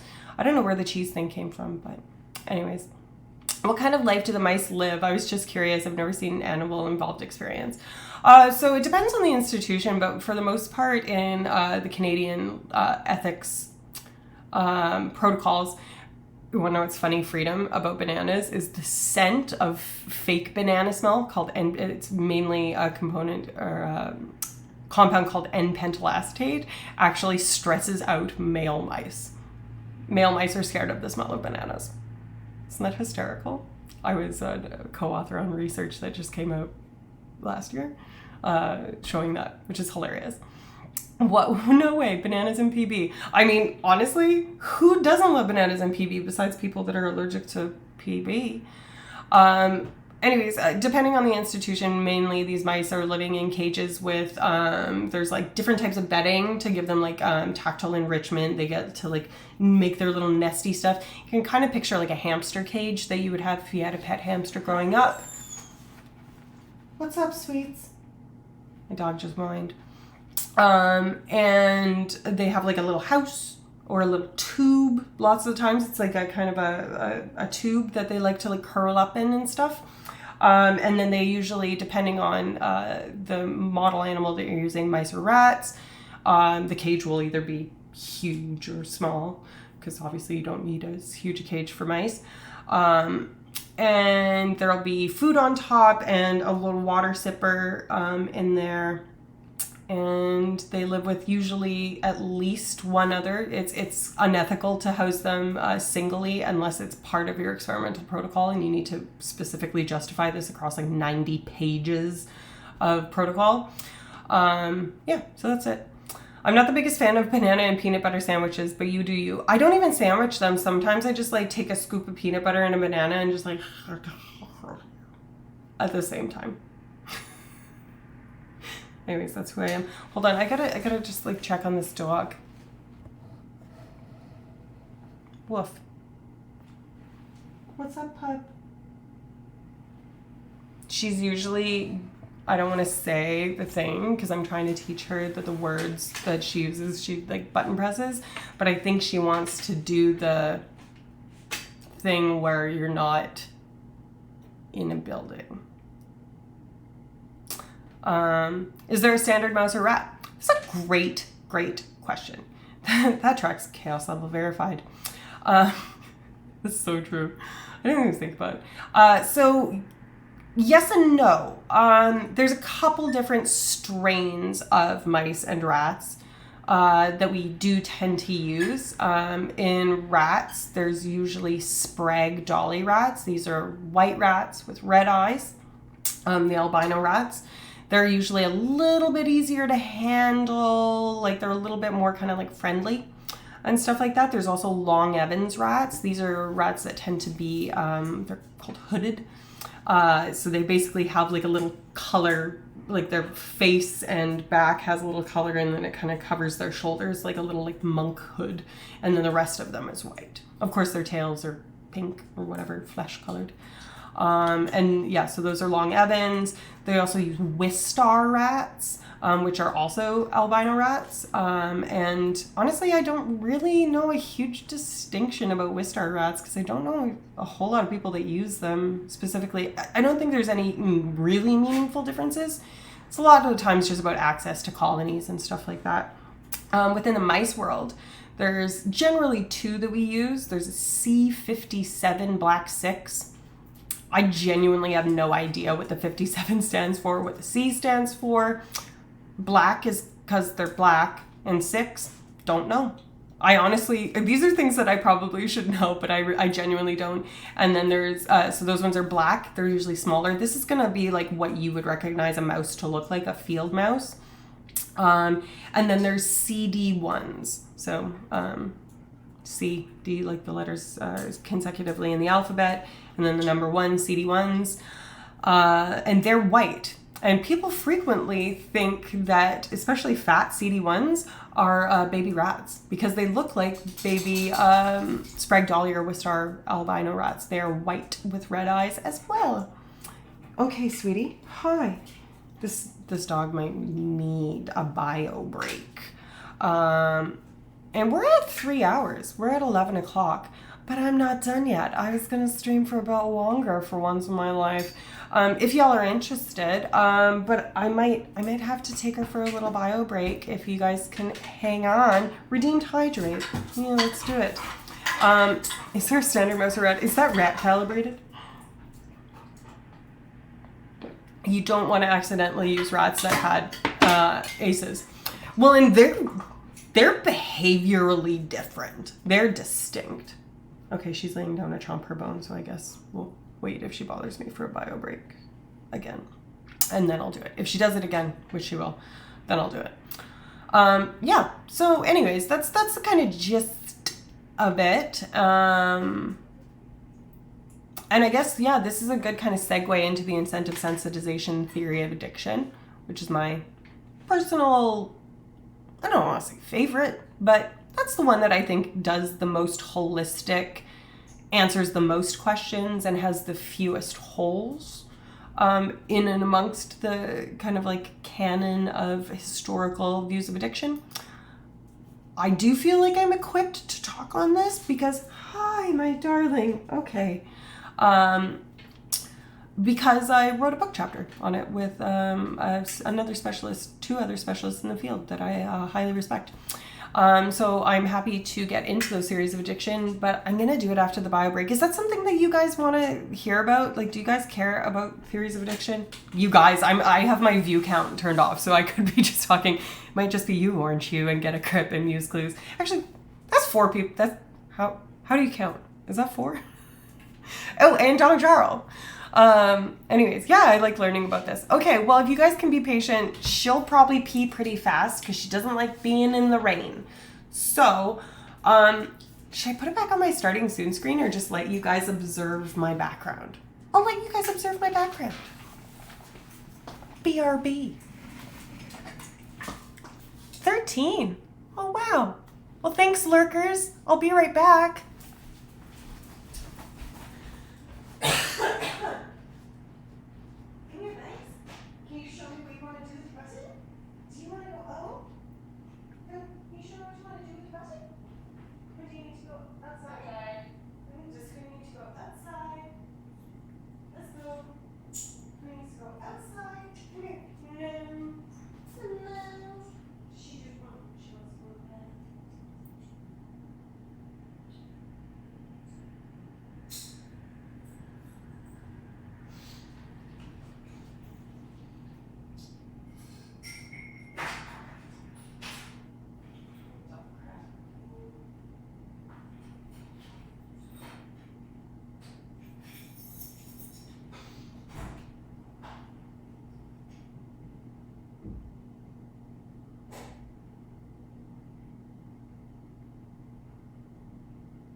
What's up, party people?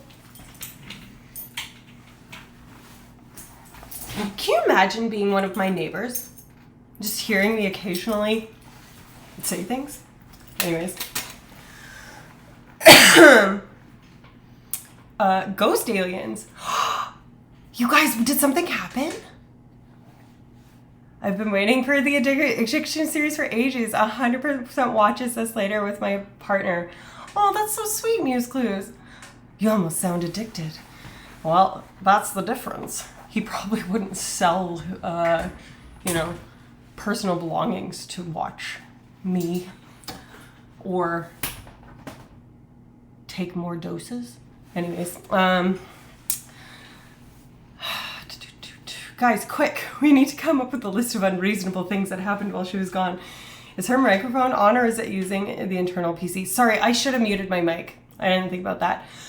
I was assuming it is not muted. It is 100%. Yeah, if it's lit up, it's on. If it's like that, that's it when it's muted. I can hear the hum of refrigerator in the kitchen. That's pretty far away. Impressive. It might also just be the hum of... Oh, it's my air conditioner. That's my air conditioner, 100%. What is AMA? Ask Me Anything. American Medical Association. I would think it's Ask Me Anything. In this case, it's Ask Me Anything.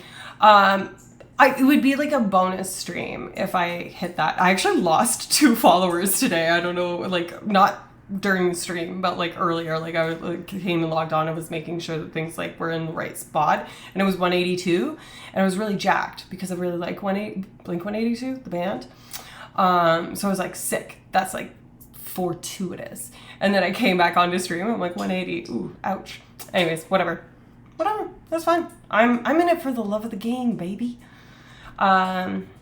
Anyways, so I was planning to, when I hit 200 followers, I know people usually do like a little selly or like a subathon, but honestly, I don't know if I have like the bandwidth to make like the infrastructure of like 5 subs and I'll, drink Frank's Red Hot or like, I don't know. First of all, my creative impetus just is limited. And second of all, just whatever.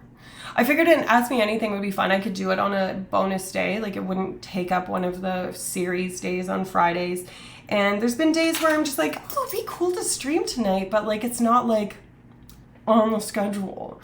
You know what I mean? So I thought it'd be cool. And it could also be like a not docs level, but like a get to know me kind of thing. Like I grew up a little bit on a farm. You want to hear about that? Want to hear about how I know how to ride horses real good? Sure. Anyways, that's the whole point of Ask Me Anything. She's back. Cars driving past. That's I'm pretty high up, so that would be impressive, but not unheard of. When you clicked it off, it didn't mute you, I don't think. Hello. I guess it doesn't. Oopie. It's supposed to.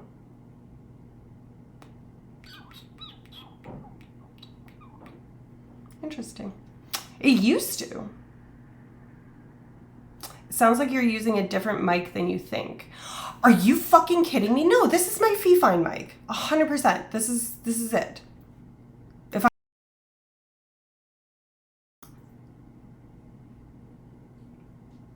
No, it's just that this function isn't working. It's the mic.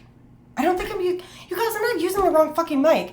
I've used the mic from this computer before, Muse Clues. Do I sound different than I did on my first 3 streams? Because if I do, then I'm using a different microphone. These are the only 2 microphones that have ever been involved in my streaming. And I think I sounded like I was reporting from a tin can originally. So yeah.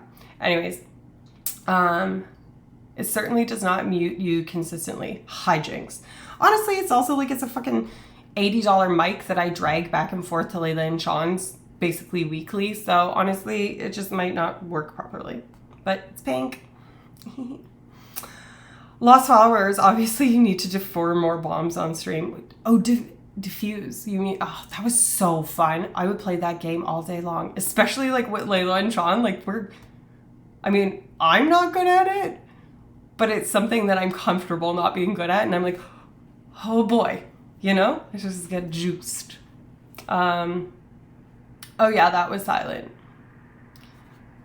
That's weird. You are far more comfortable than stream number 1. Yeah, comfortable, but I mean like sound-wise. Like the sound quality is better, right? And I'm in exactly the same spot on exactly the same computer. The only difference is the microphone. Put it on the Twitch bingo card. We've gotten her to check if her mic is muted. Is that a thing? That's cute. Anyways, yeah, we were talking about theories of addiction. And I'm going to open my own work, my own writing, and reference that because honestly, some of the stuff is like, I don't know. It's stuff that like I forget. There's lots of details and like, you know, the 3 characteristics of this and this, blah, blah, blah. So, you know, oop, she slid over. What Christ? What happens? Why? Why am I like this? Guys, why am I like this? Whoop. Another earthquake. Anyways, whatever. It's fine. Whatever. It's when I tried it. It's fine. It's fine. Okay, so we're going to talk, there's more than just these 3 views because everybody's got their own little theory, like bootstrap theory, you know, pull yourself up by the bootstraps, or like the theory that it's a, you know, we were talking about earlier, of it being discipline, that, you know, it's a lack of discipline that is addiction. Those are all theories that frankly don't deserve any attention. The 3 theories that I'm going to discuss, in addition to the one that I first introduced in incentive sensitization theory of addiction, are the 3 main ones. But this isn't meant to be every single idea about it. And keep in mind, not my ideas, not recent ideas, and old white guys. So, grain of salt. And we know that there's holes, right? Theory, not fact. Right? So those are the disclaimers. 11 p.m. it's still streaming. We've come so far. I know. Well, and I did a 4-hour stream last time too. You guys, it's hashtag growth. Rich. Okay, so Trixie and Katya, Trixie said rich a bunch of times. She was like, we were at the food court, rich. And I thought that was just hysterical. And I'm like, immediately it's going in my lexicon. Immediately love that. Yeah. Anyways, okay, so there's something called the allostatic theory of addiction. And for all intents and purposes, to make it a little bit easier, I'm going to say that allostasis and homeostasis are kind of the same things, because most people wouldn't know what homeostasis is. So homeo, your human body, hominids, humans, homo sapiens, allostatic, that's correct, allostatic. So actually, you know what? I'm just going to fucking read it. So the allostatic theory of addiction focuses on how homeostatic dysregulation, so imbalances in your homeostasis is your body's desire to stay within the range of tolerance that is best for you to thrive. So yeah, we can survive if our temperature is like 2 degrees higher, but we're not comfortable. It's not ideal. We're burning way more, energy than we should be. It's not at its most efficient. There's a whole bunch of brain areas that are associated with this. This is all of your kind of like, your gauges, right? On, gotta sign off and get some sleep. Good night, chat. Alicia, message me if you need anything. I should be fine. Thank you for being here. Love you. See you tomorrow. And can't wait to eat that mac and cheese. So yeah, that's homeostasis. Your homeostatic balance is just like the balance going on in your body, right? So that theory of addiction, they're using homeostasis recently when talking about all of this heat. Very true. That's a great thing. So yeah, a lot of people have like, there's a good lay understanding of homeostasis. This is like keeping things in balance. Allostasis, just pretend that's the same thing. But basically your reward mechanisms in your brain have this kind of reaction to when you give it a substance that's way out of balance. Like taking an opioid, taking like, I don't know, hydromorphone, your body produces natural endogenous internal opioids. They are nowhere near this is a sledgehammer on your system to take exogenous, outside, external opioids, right? Basically when you take that, they believe in this theory that once that puts your body out of whack, and then it makes a new homeostatic thing. So that's allostasis. This is it moving. So it's like, oh, okay, my homeostasis requires me to have a fucking battering ram of opioids or whatever it is. I'm using that as an example to be in my range of normal. So when I don't have that drug on board, I go into a state of withdrawal, or, you know, there's a lack of the pleasurable effects of the drug. Again, this is within this theory. And that causes the person to seek out reattaining that homeostatic balance by seeking out that drug, which will alleviate the negative effects of the withdrawal and reinstate some of the positive hedonic effects of the drug itself. So, you know, whatever.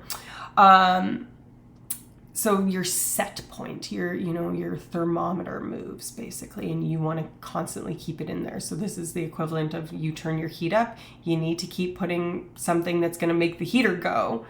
Otherwise, that's just not going to work. So that's that theory in a nutshell. Yeah. They're using I'm not behind on chat for once in my life.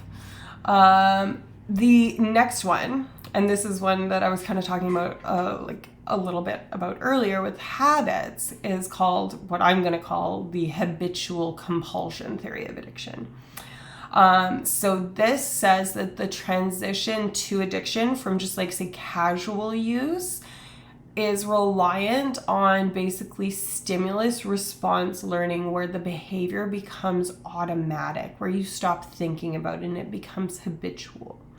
And that's our understanding of the word habit. So this refers specifically to automatic behaviors performed without meditation, without being premeditated.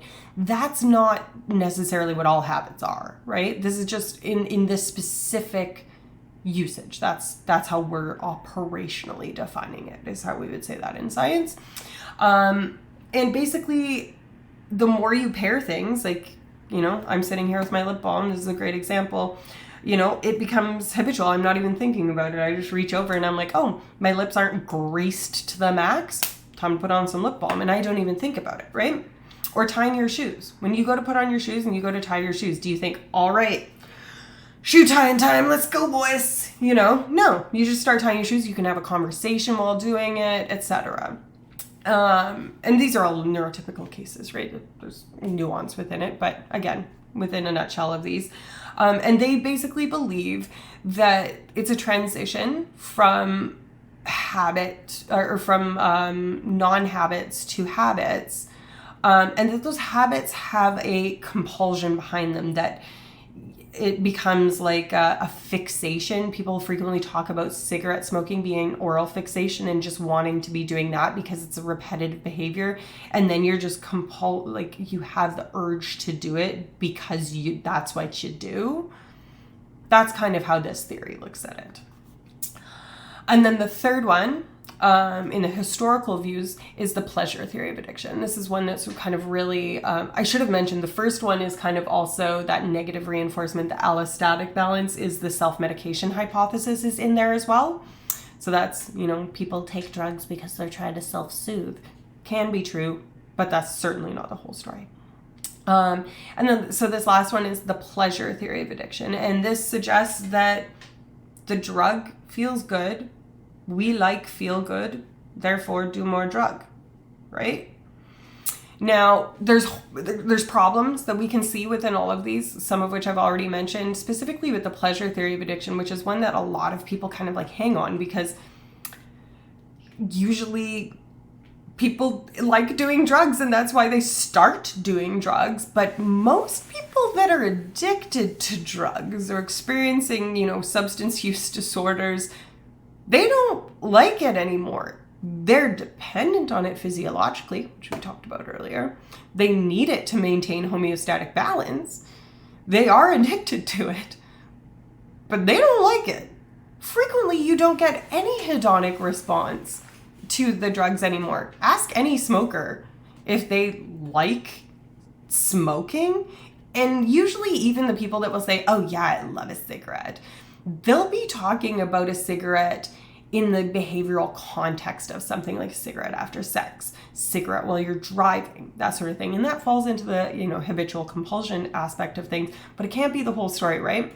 And this is where this kind of idea that liking something, having a hedonic pleasure response from something, and wanting something, though they're frequently found together, we usually want things that we like, and we usually like things that we want, but not always.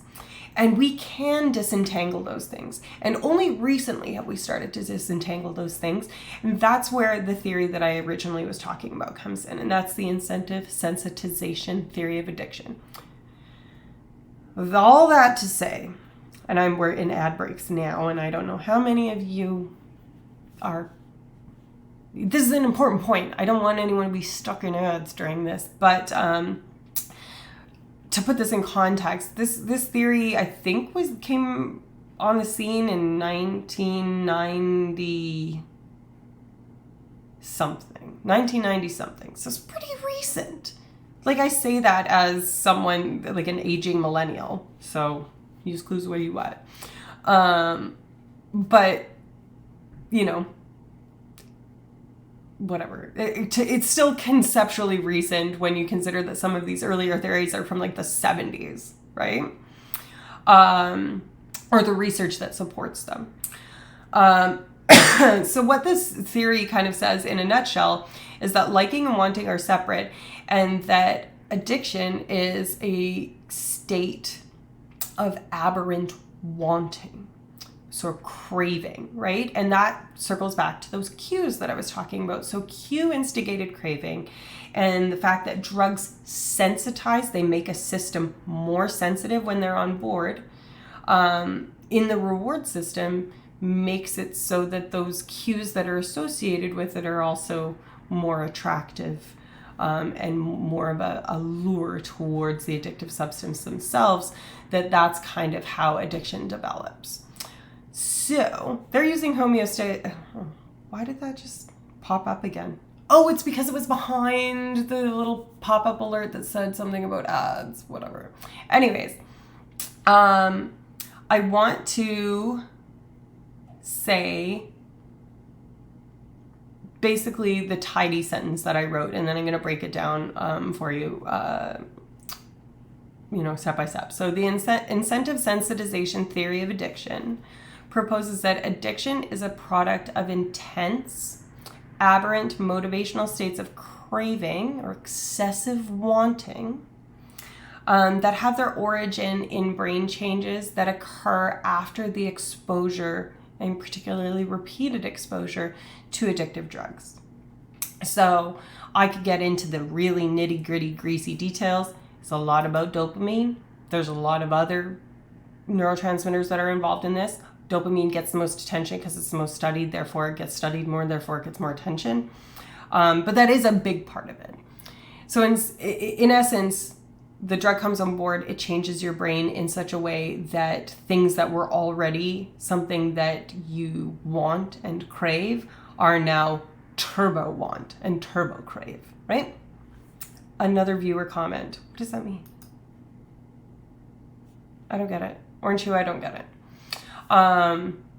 Anyways, and the nice thing about this is it kind of answers some of the holes in other theories, right? I'm just making it scroll. You motherfucker. You tricking me, playing with me. So here's the other thing though, right? Cues are just cues. Cues are neutral until we impose value on them, right? Like a lighter doesn't mean anything other than fire unless you pair it with the cigarette or, whatever. And frequently even talking about something will instigate craving. That's a cue. That's how powerful these things are. When you think about it, it's really true. I can abstain from drinking booze if not going out on the town and stuff or not drinking if I don't go out on the town.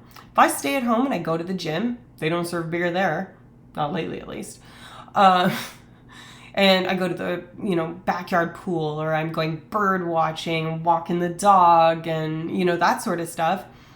I'm not in the areas that I typically would drink beer. Not that you can't drink beer in all of those places, and some people do, but I'm not in my typical arena where it's been paired over and over again, where when I'm there, my reward system is going bing, bing, bing, bing, like flashing lights, like this is the zone where we drink beer. All right, let's get ready to drink beer, frat boy mode in my fucking brain, right?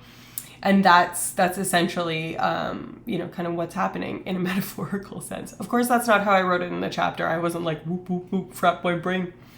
I think I know the answer, but want your thoughts. If this hypothesis about wanting is true, what are ACEs doing to this system, if anything? That's a great fucking question, Corey. I love having you in my chat. Thank you for being here. That's a fan-flippin-tastic question. I started reading A Computational Hypothesis for Allostasis, Delineation of Substance Dependence, Conventional Therapies, and Alternative Treatments. Is this a book? It sounds like a fucking book. That's a lot. Either that or it's a review paper. Sounds interesting, though. Who wrote it? I'm willing to bet that it's... Yeah. I bet it's certain people. Oh, yeah, you can't put... and there's no mods in here, is there? Yeah, because Get a Grip left. Risto is probably sleeping because he worked. Oh, Yarev Levy. Interesting. Is it a book? You can put it in the Discord if you Discord. You can do Discord. 2013 paper. Cute. A computational. Okay, so if it's computational, that's probably the reason that I'm not familiar with the author. But I might know the last author. If that's the first author, the last author I might know. Is it Cube? Is it George Cube? Anyways, so to get to Corey Campbell's question, if the hypothesis about wanting is true, what is the role of adverse childhood experiences? So that's kind of what I was studying when I talked about the earlier study, right? So a lot of what I talked about is unpublished research for reasons, trying to get it out there. It happened 5 years ago. There's a lot of politics behind that. I don't want to get into it. Anyways, suffice it to say, there's research. It's just not out in the lexicon necessarily. That basically supports the notion that sensitization, remember that's making a system more sensitive to a stimulus, the stimulus being drugs in this case. So the sensitization of this system isn't necessarily only from drugs. You can have stress-induced sensitization, which would definitely be something that ACEs are encompassed in, but you can just, you hear about people like, oh, I'm so stressed, I need a glass of wine. That's, yeah. Your body's more sensitive when it's under stress, and that can be chronic. That can be an enduring change, right? So we think that what's happening with adverse childhood experiences is that your reward system is getting sensitized because usually lack of resources, so lack of food, love, shelter, etc., are encompassed in a lot of the adverse childhood experiences, make it so that when those things do get stumbled upon or those resources are given, that it makes evolutionary sense for your brain to crank the volume on the importance of that thing to your brain neurochemistry, right? So if you're a kid that doesn't always get lunch and frequently goes hungry, which fucking sucks, you get to go to a birthday party and have as much food as you want, your brain in that kid is going to be just going haywire, like, oh my God, we finally have resources. Remember how to get this. This is huge. Anytime we can get anything even close to this, do that, right? So when you have the adverse childhood experiences, it's potentiating your reward system. And remember, that reward system for natural rewards, food, sex, love, intimacy, all of these things that we get organically and need day to day, we call them natural rewards. That same reward system is the exact same one that drugs act on. So if it's already hypersensitive when you first encounter a drug, of course you're going to be more vulnerable to that drug hitting hard, right? And I don't mean it hitting hard like the hedonic response, though that might also be true. I mean it hitting hard in terms of being a sledgehammer on your reward system and making it so that alluring, tempting, kind of magnetic component to the drug itself and the cues associated with it are way more potent, right? So, computational guiding, a mathematical model of behavior. What else is new? Is it called? I'm just gonna Google the thing or PubMed it or whatever. Anyways, I hope that's like a pretty decently easy to understand breakdown of those theories of addiction and that that's kind of useful to you. I am probably going to entertain rating out because I do have to drive a bunch tomorrow. We're going to a bleep blop a doop dop thing in the countryside. J.S. Meyer. Who's this? Oh, this is there's an Israeli group. That's interesting. So I don't know these people, but the funny thing about the Israeli neuroscience world is it tends to kind of be insular, much like the Western Europe group and the North America group. There tends to kind of be a clustering where they don't necessarily talk to each other as much as I think they should. And it comes from both sides. This isn't meant to be like shade on... Actually, it's kind of meant to be shade on everybody, I guess. But there's like, oh, the Cambridge group, oh, the Michigan group, oh, the Israel group, the Bordeaux group. Like that, people actually call them that. And I'm just like, can you fucking stop? Anyways, thanks for an interesting stream. Hope you have a relaxing weekend. I'm gonna go bake cookies. That makes sense. I can also see how it can relate to attachment issues. 100%. And we're actually going to talk about attachment personality disorder in one of the vulgar sciences coming up. I can't remember exactly what it's called. Anyways, for those of you that are still here, if you can, stick around for the raid because I'm going to try and raid someone that's cool and support another SciComms person. So if you have the bandwidth, mentally, time, whatever, stick around and let's see who's around to raid out to and go show some love. It goes automatically, like my autofill goes to my thing on Twitch, not like other people's. Anyways, so I just heard myself and I hate it. Okay, Dougie Licious is on, Astro Canuck is on. I love rating Astro Canuck, and he actually, they're probably having a really good time right now because there's some sort of launch. There's something to do. There's rockets in space, and the man, this is the guy that I was talking. What the fuck did I do now? How do I exit? What do I do? Oh. Show me. No. Oh God, I opened a new note. We're gonna raid oh God, I moved again. What's wrong with me?